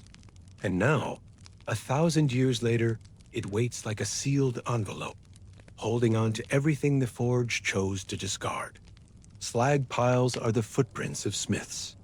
They grow with every bloom of iron reduced, every flawed bar reheated, every night a hearth burned too hot, and left behind a trail of scorched sand and mineral dust. But they are not garbage. Not really. Not if you know how to read them. Beneath their ugly surfaces, they carry a record of the fire's choices. What was made, how it failed, and what was left behind. You crouch beside a fresh cut, through one of the larger heaps, carved clean by a recent dig team. Inside, the layers ripple like tree rings, each a slightly different shade of brown or gray, some streaked with red from oxidized iron, others glassy green from trace copper or mineral-rich sand. There's charcoal embedded in the layers, still fragrant when you crush it between your fingers. Tiny flecks of bone and straw cling to the edges, caught in the waste by accident or perhaps design. Every detail matters, because this is where the forge gave up its secrets. Further in, you find lumps of slag still attached to fragments of what used to be furnace walls. Clay fused into a hard crust that cracked as it cooled. These pieces tell you how hot the forge burned, what minerals were in the ore, even how skilled the smith was at controlling the draft. Some layers are thin, suggesting days when the fire barely held together. Others are thick and rich with iron bloom fragments, signs of productive weeks or festival preparations when weapons were in demand and the forge never cooled. One of the archaeologists nearby hands you a slag piece the size of a melon, its edges curved like a deflated bowl. This is tap slag, drained from the side of a bloomery furnace when the impurities were ready to be cast off. It formed quickly, cooling in moments, and locked inside it are traces of the raw materials used that day. Bog iron, ash, carbon, maybe even bits of sand from the smith's own backyard. Each chunk is a frozen decision. And together, these decisions form the most honest diary a blacksmith could leave behind. You follow the trail of slag across the site, noting where it grows shallow, where it thickens, where it suddenly stops. Each pile tells a different chapter. Over here, near the edge of a shallow stream, a slag is rich in silica. Maybe they were experimenting with a new ore source. Farther up the slope, the layers show increasing amounts of glassy vitrification, a sign the smith learned how to raise the fire's heat over time. This was not a static craft. It evolved, slowly, deliberately. In the same way a poet learns the shapes of breath, the smith learned how heat and ore could be bent to the will of steady hands and stubborn practice. Then there are the anomalies. In one small mound near the edge of a collapsed building foundation, the slag contains beads of bronze. Not enough to suggest alloy work, but just enough to raise questions. Was a bronze blade melted down here, perhaps recycled for a hilt or fittings? Was it accidental? An older item tossed into the fire without realizing it would contaminate the batch? Or was it something ritual, something symbolic, a way to honor older ways before moving into the Iron Age fully? Historians still debate such traces, and for good reason. When so much of a blacksmith's life was undocumented, these leftovers are all we have. You pause and glance up at the surrounding hills. There are surely more slag piles out there, hidden beneath grass and snowmold, mistaken for earthworks, or ignored entirely. But every one of them is a sealed archive, not just of what was forged, but how it was lived. A smith didn't work alone. Children brought wood. Apprentices cleaned slag from the hearth. Dogs barked when customers arrived. And all of that, the footsteps, the accidents, the daily rhythms are trapped here, mineralized and layered like geologic memory. And perhaps what's most humbling about these piles is their permanence. Iron tools rust, wood rots, names fade. But slag survives. The least valued part of the process becomes the most enduring. In museums, it's rarely displayed. But to an archaeologist, or to anyone willing to listen closely, it's a chorus of unspoken decisions, mistakes, and refinements. The slag pile doesn't care if the smith was famous.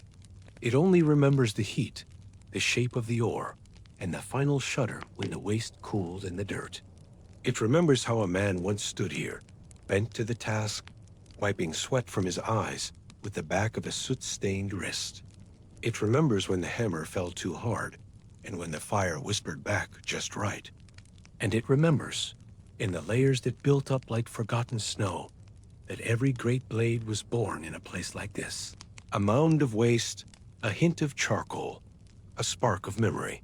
You stand at the edge of the heap, the wind tugging gently at your sleeves, and imagine the hill growing taller each day, unnoticed by the people who walked past it, never realizing they were leaving behind something permanent. The forge is gone. The tools have vanished. But the slag remains, silent and unmoved, a time capsule made not of gold, but of failure, refinement, and the quiet weight of craft. You follow the archaeologist through a soft drizzle, your boots squelching against damp earth, as the field stretches out before you in uneven mounds. Grass grows over most of them now, gentle slopes that no longer resemble graves unless you know how to look. At once, these hills were monuments, not to kings or high priests, but to ironworkers, to smiths. And unlike warriors laid to rest with swords and shields, these graves speak in subtler tones. They speak in hammers, in slag, in iron. The burial they show you first is shallow, but carefully shaped. The soil has long since settled, but the pattern beneath it remains, a dark stain where wood once formed the edges of a coffin. Just off-center lies an object blackened by time, but unmistakable in form. An anvil. Portable, simple, but heavy enough to demand care in placing it. Near it is the worn curve of tongs, their grip still closed around a lump of unworked bloom. Not a weapon, not treasure, just raw iron. The suggestion is clear. This man wanted to keep working, and that alone tells you everything. There's a tendency to imagine Viking graves as dramatic affairs. Ships set alight, heroes sent to sea, chests of silver rattling beneath their cloaks. But that wasn't the case for most people. For smiths, especially, the rituals were more grounded, practical, symbolic, yes, but rooted in the same logic that shaped their lives. A smith's value came not from conquest, but from creation. And when he died, what he was buried with revealed what he meant to those left behind. In some graves, only one tool remains, a single hammer placed beneath the ribcage. Its handle often rotted away, but the head intact, heavy, pitted, and worn smooth from years of use. To the untrained eye, it might seem ordinary. But consider this. Of all the things his family might have buried with him, this was the one they chose. Not jewelry, not weapons. A hammer. The very thing that called sparks from silence and shaped the world one blow at a time. In other graves, the arrangement becomes more elaborate. A ring of tools placed like a halo around the body, chisels by the hands, and all near the sternum, tongs at the side.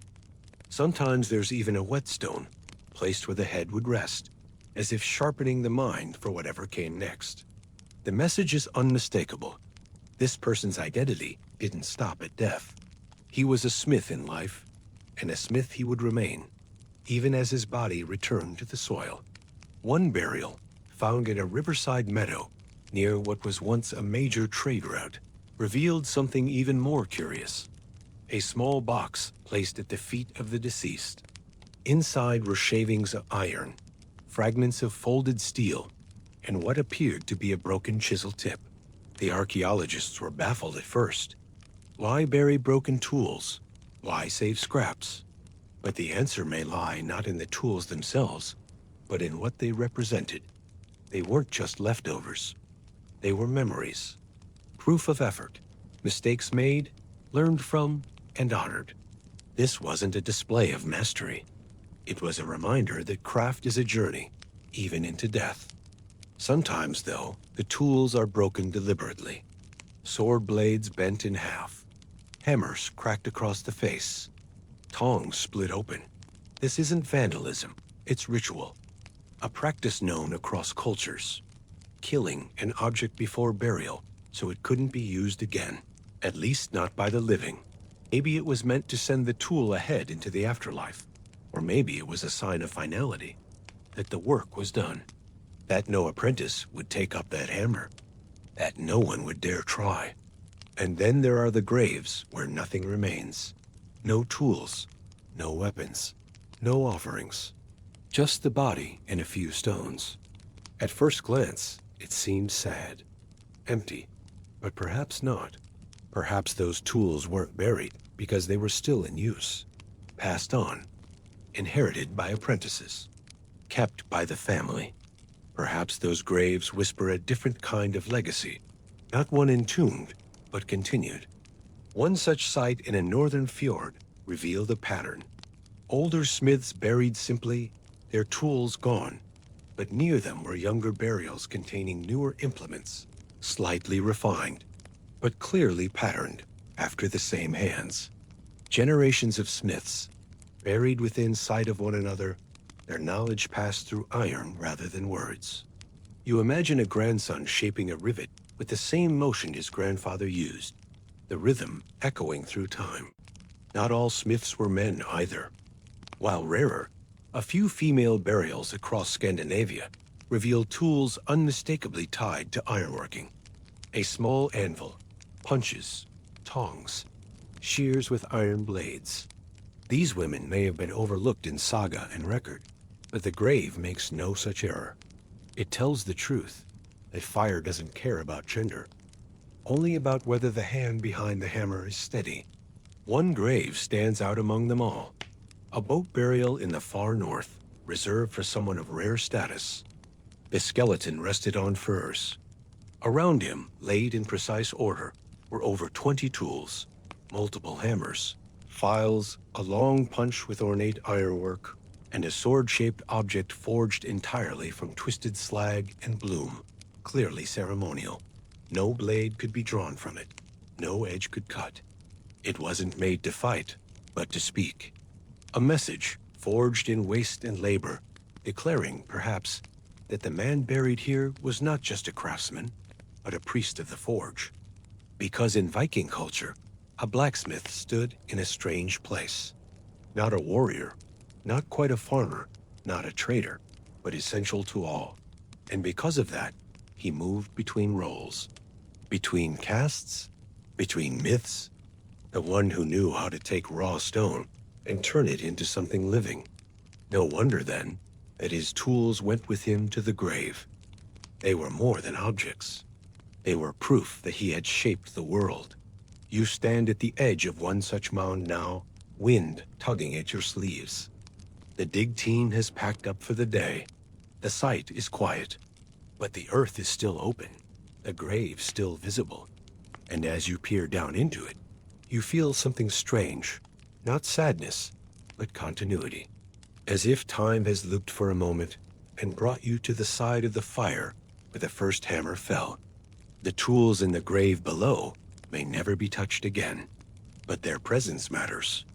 They tell a story not of conquest, but of quiet mastery. Not of violence, but of shaping. And as the clouds roll in and the first drops of evening rain begin to tap against the canvas tent, you know the journey isn't over yet. Because now, we step out of the grave and into the hall of power, where the blacksmith's fire still burns, not for survival, but for command. Not for coin, but for influence. Not just to shape tools, but to shape war itself. The morning begins like any other, with the familiar crackle of dying coals, and the ghost of last night's hammering still echoing faintly in your shoulders. You rise before the sun warms the stones, before the village chickens announce their complaints to the empty path, and before your apprentice stirs from the straw pile, he calls a bed. The forge is quiet now, its heartbeat slowed, but the air still smells of smoke and rust, and the soot on the floor crunches gently beneath your heel. You stretch, sighing into the morning fog, expecting nothing more than a cracked hinge to mend, or a broken axe head returned in shame. Instead, what you get is silence, followed by the unmistakable sound of hooves. They arrive without pageantry. No trumpets, no bright cloaks. Just 3 figures on horseback, emerging from the gray mist like carved shadows. Their horses are sturdy and unspectacular, bred for travel more than ceremony, and the men themselves wear plain traveling gear. But there's nothing plain about the way they sit in their saddles or the way their eyes take in the forge, the house, and you. There is purpose in their silence. One dismounts with fluid ease, strides forward with the weight of a man who delivers messages often, and stops only when he is close enough for you to see the seal in his outstretched hand. A scroll, rolled tight and bound in twine, carries a wax crest pressed deep and clean. Even before you take it, you recognize the ravens, twin silhouettes facing opposite directions, wings half unfurled. Hugin and Munin, thought and memory. Odin's companions, yes, but also the unmistakable mark of the Jarl's household. The man offers no introduction. He doesn't need to. He turns, walks back to his horse, and waits. You remain still for a moment, scroll in hand, your fingers resting on the warm wax. The morning has shifted. The birds still chirp overhead. The forge still stands behind you, waiting to be rekindled. But something has changed. The presence of the scroll is like a second heartbeat. You don't open it. Not yet. You place it gently on your workbench, just beside the half-finished knife you were shaping yesterday. Its tang still pitted and waiting to be dressed. There's no fire in the hearth yet, but the invitation burns all the same. Inside, you sit down on the bench where you've shared countless cups of boiled water and dried fish with passing travelers and old neighbors. You let the scroll rest between your palms like a tool not yet tested. You know what it is. You've known since you saw the ravens. The Jarl doesn't send for wheelwrights or potmenders. He sends for people who can build things meant to last. Weapons, locks, reinforcements, symbols. You've heard the stories, always secondhand, of blacksmiths summoned to the hall and given their own apprentices, their own bellows, their own corner of a war room. And you've also heard of those who returned with nothing but silence in their wake. Eventually, you break the seal. The writing is neat and unhurried, likely from the steward's own hand. The message is short but formal. The Jarl, it says, has taken an interest in your work. Your blades, particularly, have earned a reputation beyond the markets they were sold in.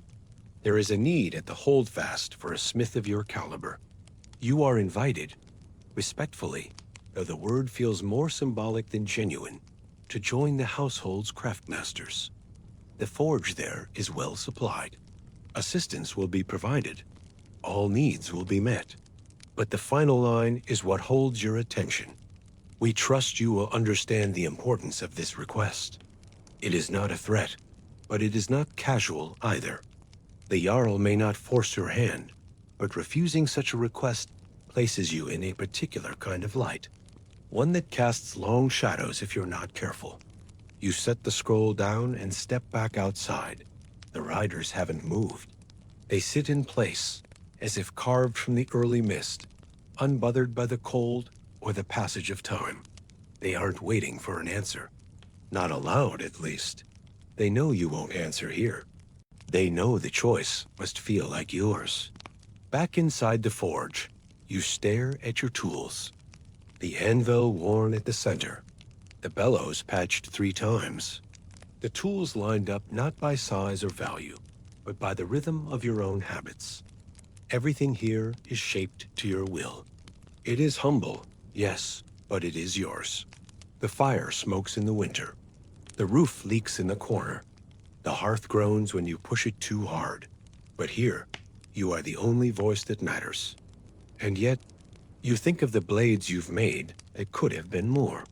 The ones where the steel ran just a little cold, where you didn't have enough charcoal, where you had to patch a flaw with effort instead of precision. You think of the spear you had to refuse making last spring because your iron shipment came with more rock than metal. You think of what you could do with a forge that never runs out of coal, with apprentices trained in silence, with ore brought from across the sea. And that's the danger of it. The Jarl isn't just offering gold. He's offering possibility. There's a part of you, buried beneath the daily repetitions and village bartering, that still aches to make something perfect, to craft a blade that sings when swung, to forge armor that fits like a second skin, to be given a problem so complex only your fire and your mind can solve it, to build something legendary, not to sell, but to last. but you have also seen what ambition costs. You remember the smith in the next village, who took a similar offer 5 years ago. He never returned. Some say he died of illness. Others claim he offended a noble and was sent east to serve until his hands gave out. His forge now sits empty, the roof collapsing slowly in the wind, the bellows cracked and dry. A warning, perhaps, or a forgotten story. The riders remain. You do not eat that day. You prepare, not with fanfare, but with deliberate motion. You wrap only the tools that matter, your hammer, the chisel passed from your father, the smallest tongs you trust for fine work, and the whetstone with the chip on the corner that never quite wore down. You leave the rest, not out of arrogance, but because you know you'll be given better. You write a short note to your apprentice, telling him to guard the forge like a temple. You say nothing about the scroll. He will figure it out. When you finally step outside with your wrapped bundle, the air has warmed slightly. One of the riders adjusts his reins. That is the only movement. They do not speak. They merely make space for you to mount the fourth horse, already saddled and ready. You swing a leg over the beast and settle into the saddle. It smells like old leather and patience. The forge behind you stands silent. The fire has gone out. The tools on the wall glint dully in the shifting light. You wonder if this is the last time you'll see it. You wonder if someday you'll be buried beneath it, with nothing but your hammer on your chest. The horse shifts beneath you. You don't look back. The road stretches northward, curving through low fields and shadowed woods. The Jarl's Hall is still days away, tucked beyond a ridge you've only ever heard about in the tales of traders and mercenaries. But you ride now not as a simple village smith, but as something else. Something not yet defined. Your future, like your metal, will be shaped by flame and pressure. You do not know what waits for you at the Jarl's hearth. But you know this. When the fires roar and the nobles lean in to whisper their needs, it will be your hands they depend on. Your decisions, your steel. And that is something no forge, however humble, can offer forever. The hall does not look like the stories. From a distance, it resembles a wooden ship run aground on a hill, ribs of timber jutting at angles, smoke curling from every crevice. The roof is patched in places with slate, in others with woven turf, as though its builders couldn't quite agree on what held best through winter. Yet when you cross the gates, thick planks reinforced with iron bands wider than your forearm, there is no doubt this is not a place for softness. Every stone underfoot has been chosen for its permanence. Every hinge groans like a warning. The forge inside does not welcome. It swallows. You are led past servants who do not speak, past warriors lounging with blades half drawn, and into a chamber that smells of scorched wool, singed oak, and something metallic that isn't quite blood. There is no daylight here, only the dancing shadows of firelight reflecting off blackened rafters and a hearth that never seems to cool.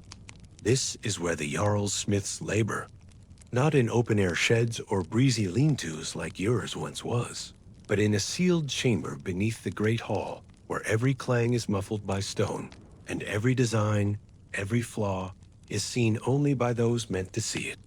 The forge itself is a marvel, even to your seasoned eyes. The bellows are double tread, operated by a system of ropes and counterweights that you have only read about on brittle scrolls. The floor is set with a central drain carved into the stone, a subtle nod to just how much quenching or blood has passed through here. On one wall hangs a collection of tools so perfectly arranged it borders on reverent. Hammers of varying weight, tongs shaped for metals you've never touched, chisels thinner than your pinky finger and harder than any you've known. And in the corner, under lock and iron grate, sits the ore, piled high and gleaming with a dull promise that humbler men will never lay eyes on. You do not work here alone. 2 other smiths nod to you in brief greeting when you're introduced, though neither offers their name. The younger one has arms like knotted rope, and the wary stare of someone not used to sharing heat.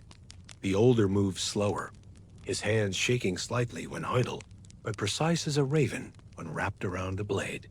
Their tools are branded with subtle marks, symbols carved deep into the wood or stamped near the joint, that likely carry meanings you're not yet meant to understand. There are apprentices, too, silent, quick-footed, and trained to listen more than speak. They ferry coal from the stores, clean slag from the pits, bring water when your throat cracks, and whisk away failed pieces before anyone else can see them. Their presence is like smoke everywhere, yet rarely noticed unless you breathe too deep. You are assigned a station. It is smaller than you expected, but finely maintained. The anvil has a horn with barely a dent. The quenching trough is deep and lined with ash, and the hearth draws perfectly, no matter the wind outside. Your tools arrive one by one, unpacked and polished, not your own, but new ones forged to your preferences, likely by some smith, whose entire job is to prepare the tools of other craftsmen. You test the grip of each handle, the weight of the hammerheads, and feel again and again that twitch in your fingers. This forge will make you better or destroy you. Your first task comes not as an order, but as a note, slipped under your mug one morning. It's written in a hand you don't recognize. A blade, it says, of specific dimensions. Unusually narrow, curved at the base, with a hilt designed not for war, but for silence. The language is careful, indirect. No mention of what the blade is for. No mention of who it's meant to reach. Just the measurements, and the phrase, for the steward's approval only. You understand immediately. This is not a weapon to be carried openly. This is a tool of politics, of decisions made in corners, so you make it. You heat the steel carefully, folding it with precision until the grain tightens. You grind the curve to match the dimensions, and when you hold it up to the firelight, the blade disappears in its own shadow. It is a beautiful thing. It is also a dangerous thing. You wrap the hilt in leather dyed so dark, it drinks the light and set the finished piece on a tray lined with felt. You do not ask who will carry it. You do not ask why it was needed. You hand it off to a steward, whose name you do not know, and you do not see it again. This is how things are done here. You are not asked for your opinion. You are not congratulated. You are given another assignment the next day, and the next, each one more precise than the last. A hinge for a locked chest that opens only under the pressure of twin latches held just so. A ring of keys, each with teeth too complex for common eyes. A spearhead with an alloy you suspect is not entirely iron. Every task is a lesson, every result a test. Fail, and your usefulness will be questioned. Succeed, and you will be handed darker projects. One afternoon, the steward invites you to walk the armory. It is not an invitation, really. More a requirement softened by manners. You follow him past the great hall, down stone stairs so smooth they must have been worn by generations of warriors. The armory is vast, lined with racks of weapons, each labeled in runes you cannot quite decipher. Swords longer than a man, shields faced with hammered bronze, helms with mouths that grin. Some weapons are conventional, simple, sturdy, ready for war. Others are strange, with designs that seem ceremonial, yet carry the weight of intention. At the center of the room sits a chest bound in black iron and sealed with 3 locks. The steward does not open it. He simply gestures toward it and says, "You'll be working for that." Then he turns and leaves, footsteps swallowed by the stone. You don't ask what's inside. You already know you will be told only when necessary. Or never. Back in the forge, things grow quieter. The other smiths speak less. The apprentices step more carefully. You sense the air has changed. One morning, the younger smith is gone. No one mentions it. His station is cleaned, tools wrapped and stored, as though he were simply never there. You feel the space where he stood, still warm, and you hammer a little harder that day. unsure why your hands won't stop shaking. Secrets here are not told. They are shaped. And now you shape them too. The first time they ask for a ceremonial blade, it arrives not as a command, but as a gesture cloaked in ritual. A carved wooden box, placed at your station before sunrise, closed and sealed with wax so dark it only blends into the grain. No letter, no steward, just a shape, deliberate and quiet, waiting for your hands to open it. You examine the seal for a long moment before breaking it, already understanding this will not be a simple commission. You've forged weapons for warriors, for hunters, for cowards and heroes alike. But this will be your first for something larger, something meant to speak before it ever touches flesh. Inside the box is a sheath. Empty, of course, but lined with finely woven cloth and edged with braided wire. The color is a deep crimson, almost brown in the firelight. Not blood, exactly, but close enough that anyone who sees it will think of blood whether they want to or not. There are no measurements, no sketches, no guidance beyond what the sheath reveals. A blade must be made to match it, precisely. It is not to be modified, not adapted to your taste or your instinct. This is a mold, and the metal you forge will be the message.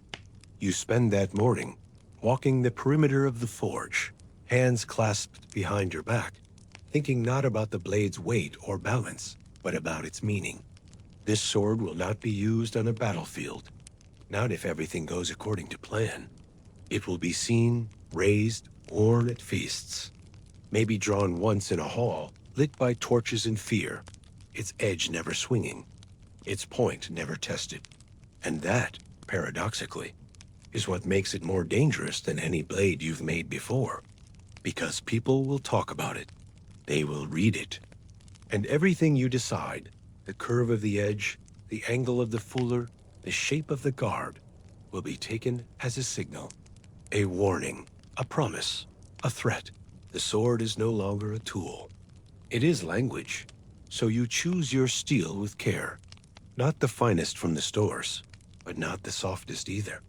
A middleweight alloy, firm but flexible, unlikely to break under pressure or ceremonial use. You spend a full day folding it, not because the metal demands it, but because the repetition allows your mind to slow. You think with each strike, what does the Jarl want this sword to say? What does he want others to believe when they see it drawn and resting calmly at his side? You know him only through glimpses, passing moments in the great hall. A nod from across the long table, a raised brow when the steward whispers something too softly for you to hear. He is not a loud man. He is not theatrical, but he is deliberate. He speaks in action, in symbols. And now he has asked you to speak for him, through iron. You hammer the shape slowly, testing it against the sheath every hour. It must slide in with a quiet kiss, not a scrape. It must leave just enough room for cloth to breathe, but not enough to rattle. It must sit like it was born there. The spine of the blade you keep thick, a show of strength. The tip you narrow, just slightly, not into a perfect point, but into something suggestive, a hint that the edge will find its way if pressed. You do not ornament it. No gold, no runes.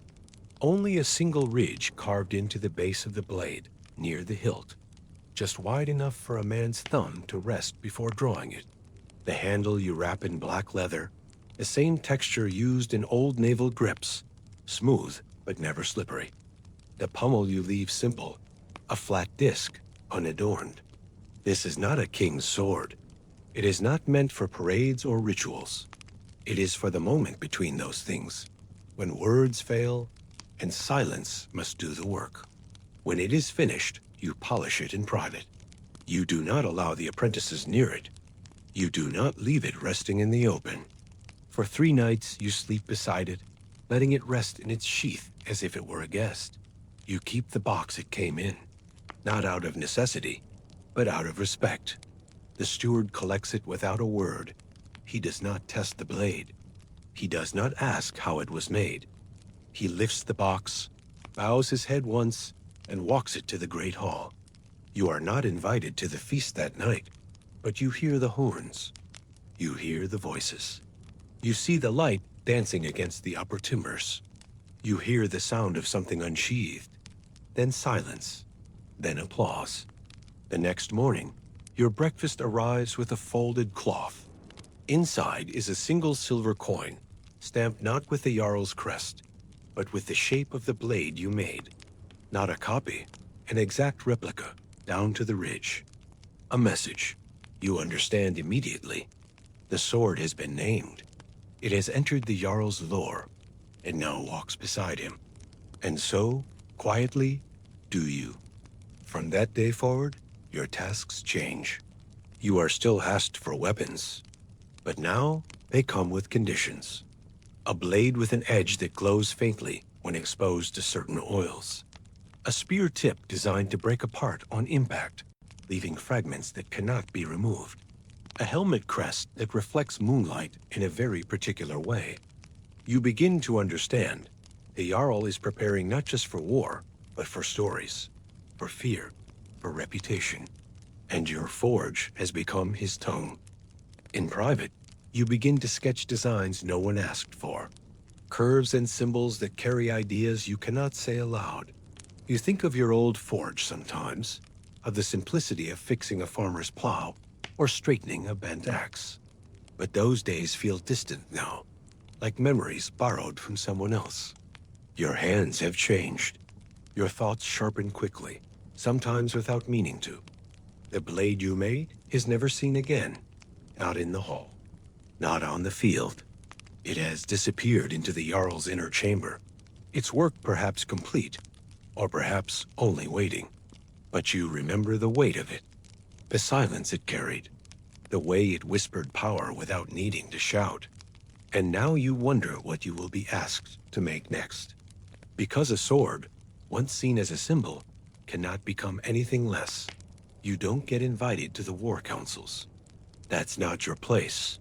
You don't sit near the maps stretched taut with pins and bone markers. You don't get handed horns of mead when the strategy shifts, or offered nods of thanks when the plan works. But your presence is there all the same. It lingers in the corners, quiet and unnoticed, woven into the edge of a sword or the rivet of a helmet. You are the ghost that sits on every warrior's belt, the voice that speaks when their blade sings, whether they remember you or not. At first, it feels distant, like tossing a stone into a fjord and waiting to hear the splash echo back from the cliffs. You work in your forge. You pass your finished pieces to a steward, and you don't see them again. But then you start recognizing them. A dagger hilt wrapped in black leather, tucked into the boot of a visiting thane. A notched shield with an iron boss you shaped one sleepless night, hanging at the end of a row of arms before battle. A chainmail shirt you spent days perfecting, now dark with soot and worn by a man whose name you'll never learn. You see them on the training fields first. The warriors test their weight against each other, grunting and circling, blades flashing through air rather than flesh. You stand behind a fence post, arms crossed, watching the steel you shape bend and catch the light. You see how they grip it, some like it's an extension of their own limbs, others like it's still unfamiliar, something to be tamed. You notice things no one else does, that a certain balance point needs a shift, that a handle is too short for one man's reach, that the curve of a blade catches too much wind on the downswing. These aren't mistakes, they're choices, but now you see them moving, breathing, drawing blood. You don't speak to the warriors often. They don't usually thank you. But one evening, a woman, tall, broad-shouldered, with braids wrapped tight to keep them from being grabbed, approaches your forge just after the bells mark the 7th hour. She sets her sword on your work table without ceremony. You recognize it instantly. You made it 3 weeks ago. She leans in, pointing to a shallow groove along the edge. Not from wear, but from something deliberate. Something she did. I need it heavier near the tip, she says. Not much. just enough that it pulls forward when I follow through. You nod. No greetings, no small talk. She watches as you lift the blade, weigh it in your hand, and nod again. I killed 2 last week with this, she adds. Then she leaves. You don't need to ask who, or where, or why. The sword doesn't care. Neither do you. Not anymore. All that matters is how it performed, and how you'll make the next one better. You start getting requests like that more often. Not from the stewards, but from the warriors themselves. One wants a spear with a grip that won't slip in rain. Another needs a knife small enough to hide in a sleeve. One requests armor shaped to hide a limp he doesn't want others to notice. These are not orders passed down through noble channels. These are quiet conversations in the glow of the forge after dusk, with warriors who now see you not as a craftsman, but as a co-conspirator. You begin learning things no one says aloud. Who has nerves before battle? Who sharpens their own blades out of superstition? Who asks for a backup weapon, just in case? You start to notice the way they walk, how their eyes flick toward the gate when the horn sounds. You learn to read the tension in their shoulders, the stiffness in their armor straps. And when they bring your work back, scarred, bent, stained, you examine it the way a physician might examine a wound. You look for failure, not in the warrior, in the steel. Some blades return broken. That happens, not often, but enough that it stays with you. You keep those pieces, not to fix, but to study. You stack them on a shelf in the corner of your forge, where only you see them. Each one tells you something. Where the grain cracked, where the weld gave out, where the heat was just a few breaths too low. And when you forge the next, you remember. You begin to attend sparring matches more frequently, not because you enjoy them, the clamor, the blood, the shouting, but because they are lessons. The warriors move differently now. Their gear fits better. Their blows land cleaner. There is less fumbling, less doubt. You notice how the older fighters adjust their grip mid-swing to accommodate a change in balance you made 2 weeks ago. You see how the younger ones struggle with weight until they find your hilts mold to their palms like river-worn stone. You wonder if they know, if they realize that your choices shape their outcomes, that every survived skirmish, every blocked strike, every victory drawn from a sheath is the result of hundreds of hours spent in a dark room filled with smoke and sweat and iron. And then, one day, a body returns. It is carried on a stretcher of woven branches, blood-soaked cloth wrapped around the torso. The face is peaceful in the way that only the dead can manage. No wounds visible above the neck. But the armor, yours, has a gash through the side, just beneath the ribs, where the plates shifted under pressure. You do not look away. You walk back to your forge, sit for a long time without touching a tool, and think about that gash, about the rivet you placed there, about whether it should have been longer, about the overlap you designed, about how many times you tested it. And then, because there is nothing else to do, you take a sheet of iron and begin again.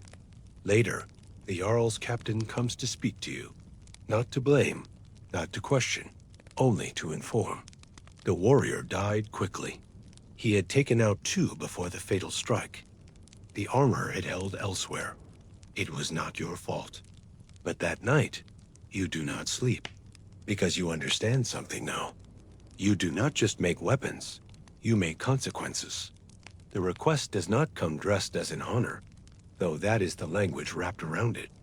It comes in the form of the steward himself, standing just inside the forge as the light fades from the coals, his boots damp from evening mist, and his expression carefully blank. He waits until you set down your hammer, then delivers the message with quiet finality. The Jarl wishes to speak with you in private, and there will be no delay. There are no scrolls to present, no symbols of formality. The weight of the summons lies in what is not said. You do not ask questions. You nod once, unfasten your apron, and follow. The walk to the great hall is slow, not because your feet drag, but because the air itself seems to thicken with each step, as if the night anticipates something it cannot name. The torches along the walls burn lower than usual, their flames lean and flickering, sending out long fingers of light that twitch against the stone. Inside the hall, it is quieter than you have ever known it. No music, no murmur of conversation, no clatter of cups or laughter drifting from shadowed corners. Only the low hiss of firewood settling in the hearth, and the soft scuff of your boots against the worn floorboards. The Jarl sits alone, though a half-filled horn and an untouched trencher beside him suggest company departed only moments before. He does not rise, and he does not motion for you to sit. Instead, he stares into the fire for a long breath, his brow furrowed just enough to make you wonder if he is wrestling with the decision to speak at all. When his voice comes, it carries no ceremony, only resolve. He tells you there is something that must be made, and that only your hands are fit for the task. He does not flatter. He does not explain. What he offers is not a compliment. It is responsibility shaped like respect. The blade, he says, is not for battle, at least not in the usual sense.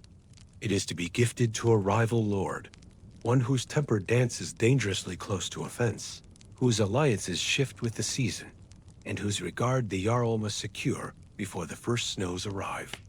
The gift must impress without arrogance, charm without submission, and speak volumes without uttering a single word. It must be singular, unforgettable, and symbolic. Every element must tell a story: the origin of the steel, the rarity of the materials, the care in its construction. It cannot be just a weapon. It must be a message forged in silence. You understand before he finishes. This will be the most delicate piece you've ever made, not because of the metal's resistance, but because of what it will carry. This gift is no simple token. It is the hinge upon which a season of peace, or a season of blood, will turn.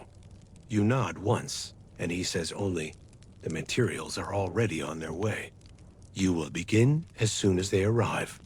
Then he dismisses you, his attention returning to the fire as if the conversation had never happened. That night, you walk alone through the village's edge, past shuttered homes and sleeping livestock, out toward the narrow path that traces the ridgeline above the fjord. The wind is sharp and steady, lifting the edge of your cloak and tugging at your thoughts. You stare out across the black water, where the moon lays its reflection like a silver ribbon pulled taut. You do not feel pride. You feel gravity. You have accepted a favor too heavy to decline, and now you must carry it without staggering. The materials arrive over several days, each one hand-delivered by someone who avoids your eyes. First comes the steel, mined from a distant volcanic ridge and wrapped in layered cloth as if it were something holy. Then the silk, dyed a rare shade of violet, so deep it seems to shift toward blue when turned against the light. Finally, the gem, a river-polished stone the size of your thumb, smoky quartz with a hidden line of gold that shimmers only in firelight. Each item is rare on its own. Together, they form a list of demands that speaks of diplomacy balanced on a knife's edge. You close the forge to outsiders. Even the apprentices are kept at a distance, tasked with fetching coal and drawing water, but forbidden from stepping near the anvil. For the next 8 days, you exist in a world reduced to rhythm and heat. You rise with the embers, work until your muscles tremble, and sleep only in fits, with dreams haunted by glints of light on steel and the weight of expectations you cannot speak aloud. You whisper to the materials as you shape them, not for magic, but to steady your own hands, to keep yourself anchored in the hum of the work. The blade itself is not ornate, but it carries presence. The steel bends beneath your hammer with a reluctant grace, requiring coaxing rather than command. You spend hours refining the balance, testing it again and again until the weight settles perfectly between grip and blade. The silk wraps tight, its texture smooth enough to suggest luxury, but with a pattern of knots beneath that speak of control. The stone rests in the pommel like a secret, visible but unexplained, waiting for its meaning to be interpreted by the one who holds it. When the sword is complete, you do not immediately present it. You clean the forge. You oil the hinges of the tongs and rewrap the hammers in their places. You organize the unused pieces of wire and cloth, sweep the floor with slow, deliberate strokes. Only when everything is back in order do you lift the finished blade, wrap it in wool, and carry it to the great hall. The Jarl receives it without flourish. He unwraps it with the same care you used to bind it, his fingers tracing the silk handle and testing the blade's line with the edge of a fingernail. He does not praise you. He does not ask questions. He sets the sword down, rests both hands on the table, and nods once, an acknowledgement that is both approval and closure. The matter is settled. You have done what was asked. When you return to your forge, there is no one waiting. The apprentices have left a small bowl of broth and bread near the hearth. A quiet gesture of recognition. You sit, your hands still trembling slightly from the week's labor, and sip the broth in silence. You feel no triumph, only the slow release of tension, like cooled metal easing back into stillness. This was not a gift you forged. It was a pledge, one sealed not with words, but with York. And though the blade now rests in another's hands, you know what it cost. Not in materials, or hours, or calluses, but in the silent agreement between you and the man who rules. You did something no one else could. And now, whether he says it or not, he owes you.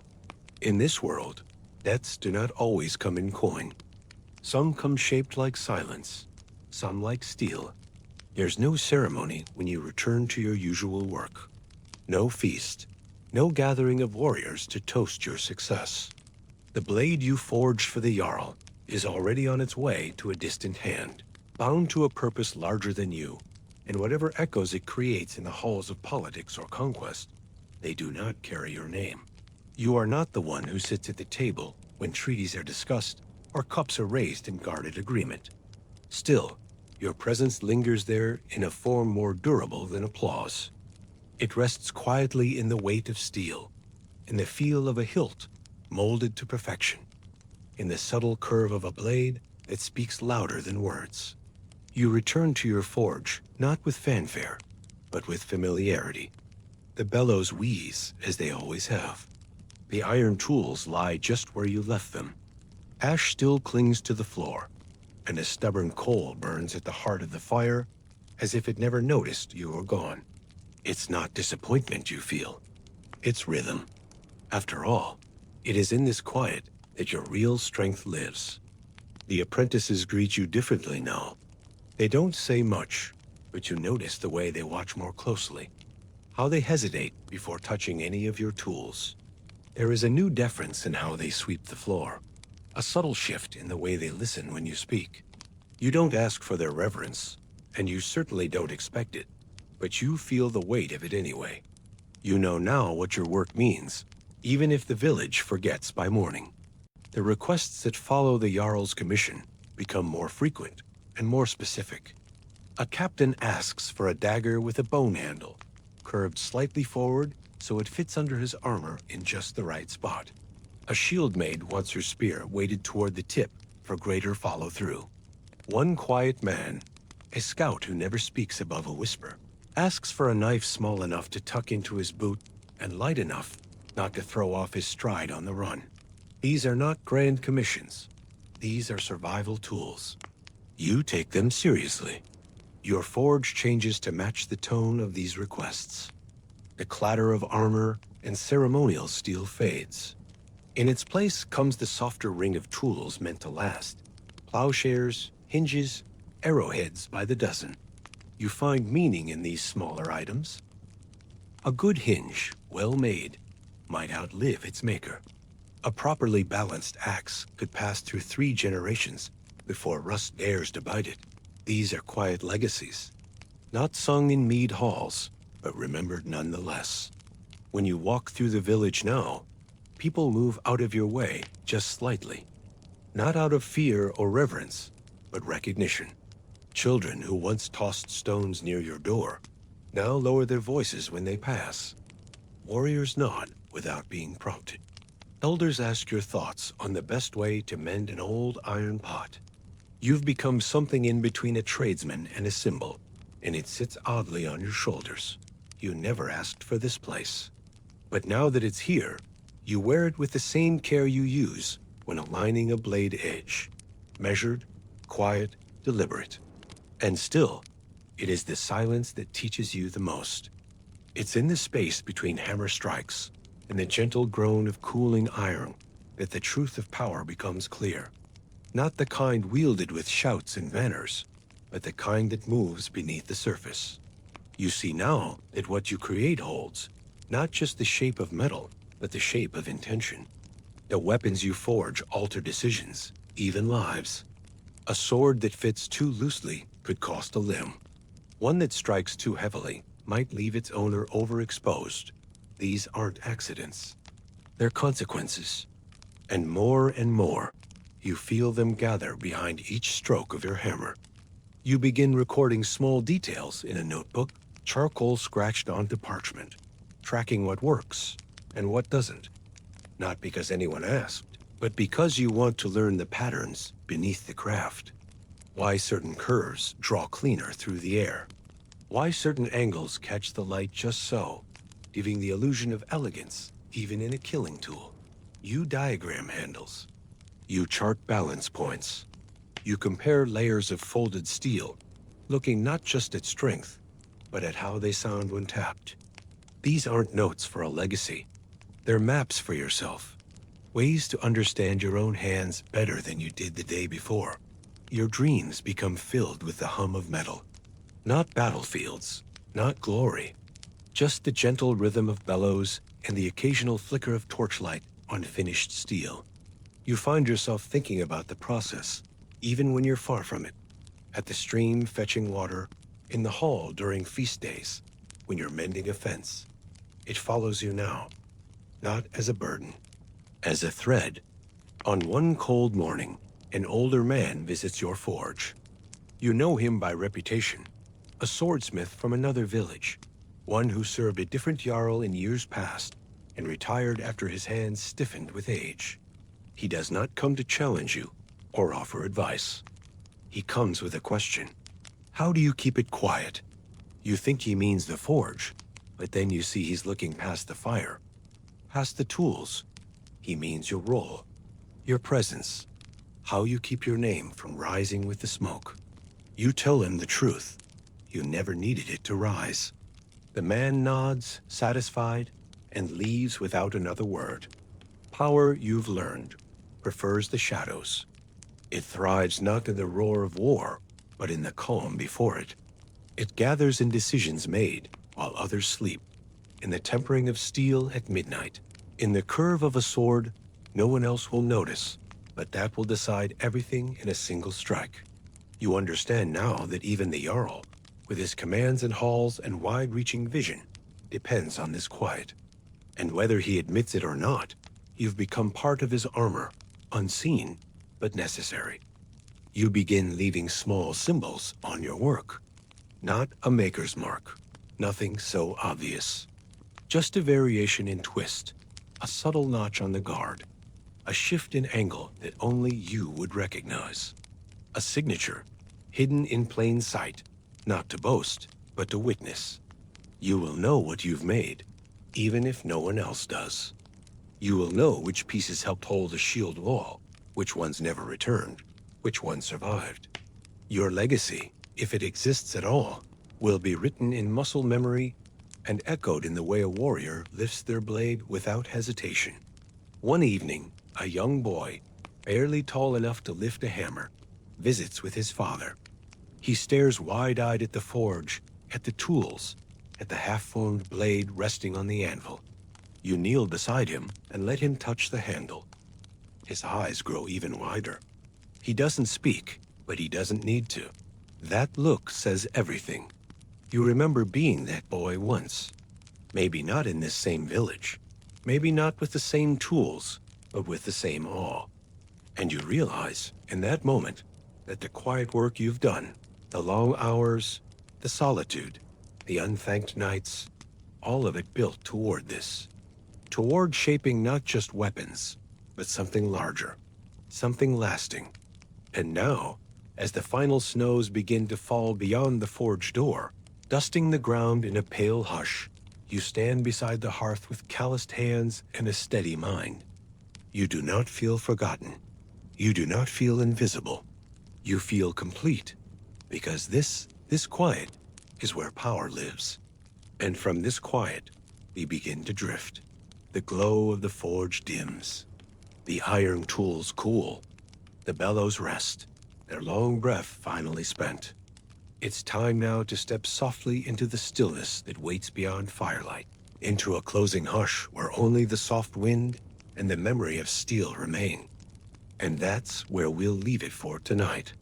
From the smoky heat of the Viking forge to the distant glow of mountain forged steel. From the clang of hammers and shadowed corners to the quiet weight of blades never meant to be drawn. A long, slow walk through the firelit heart of a world built on iron, sweat, and silence. If you're still awake, thanks for sticking with me all the way to the end. And if you drifted off somewhere between the bellows and the secret favor owed by a Jarl, that's perfectly fine too. That's kind of the whole point. If you enjoyed this slower, sleep-friendly dive into the past, feel free to like the video and subscribe for more. And as always, let me know in the comments where you're listening from, and what time it was when you pressed play.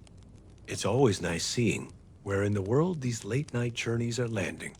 For now, I'll let the forge grow cold. The footsteps outside fade into snow, and the last spark of the hearth flicker out with the night. Sleep well, and I'll see you next time.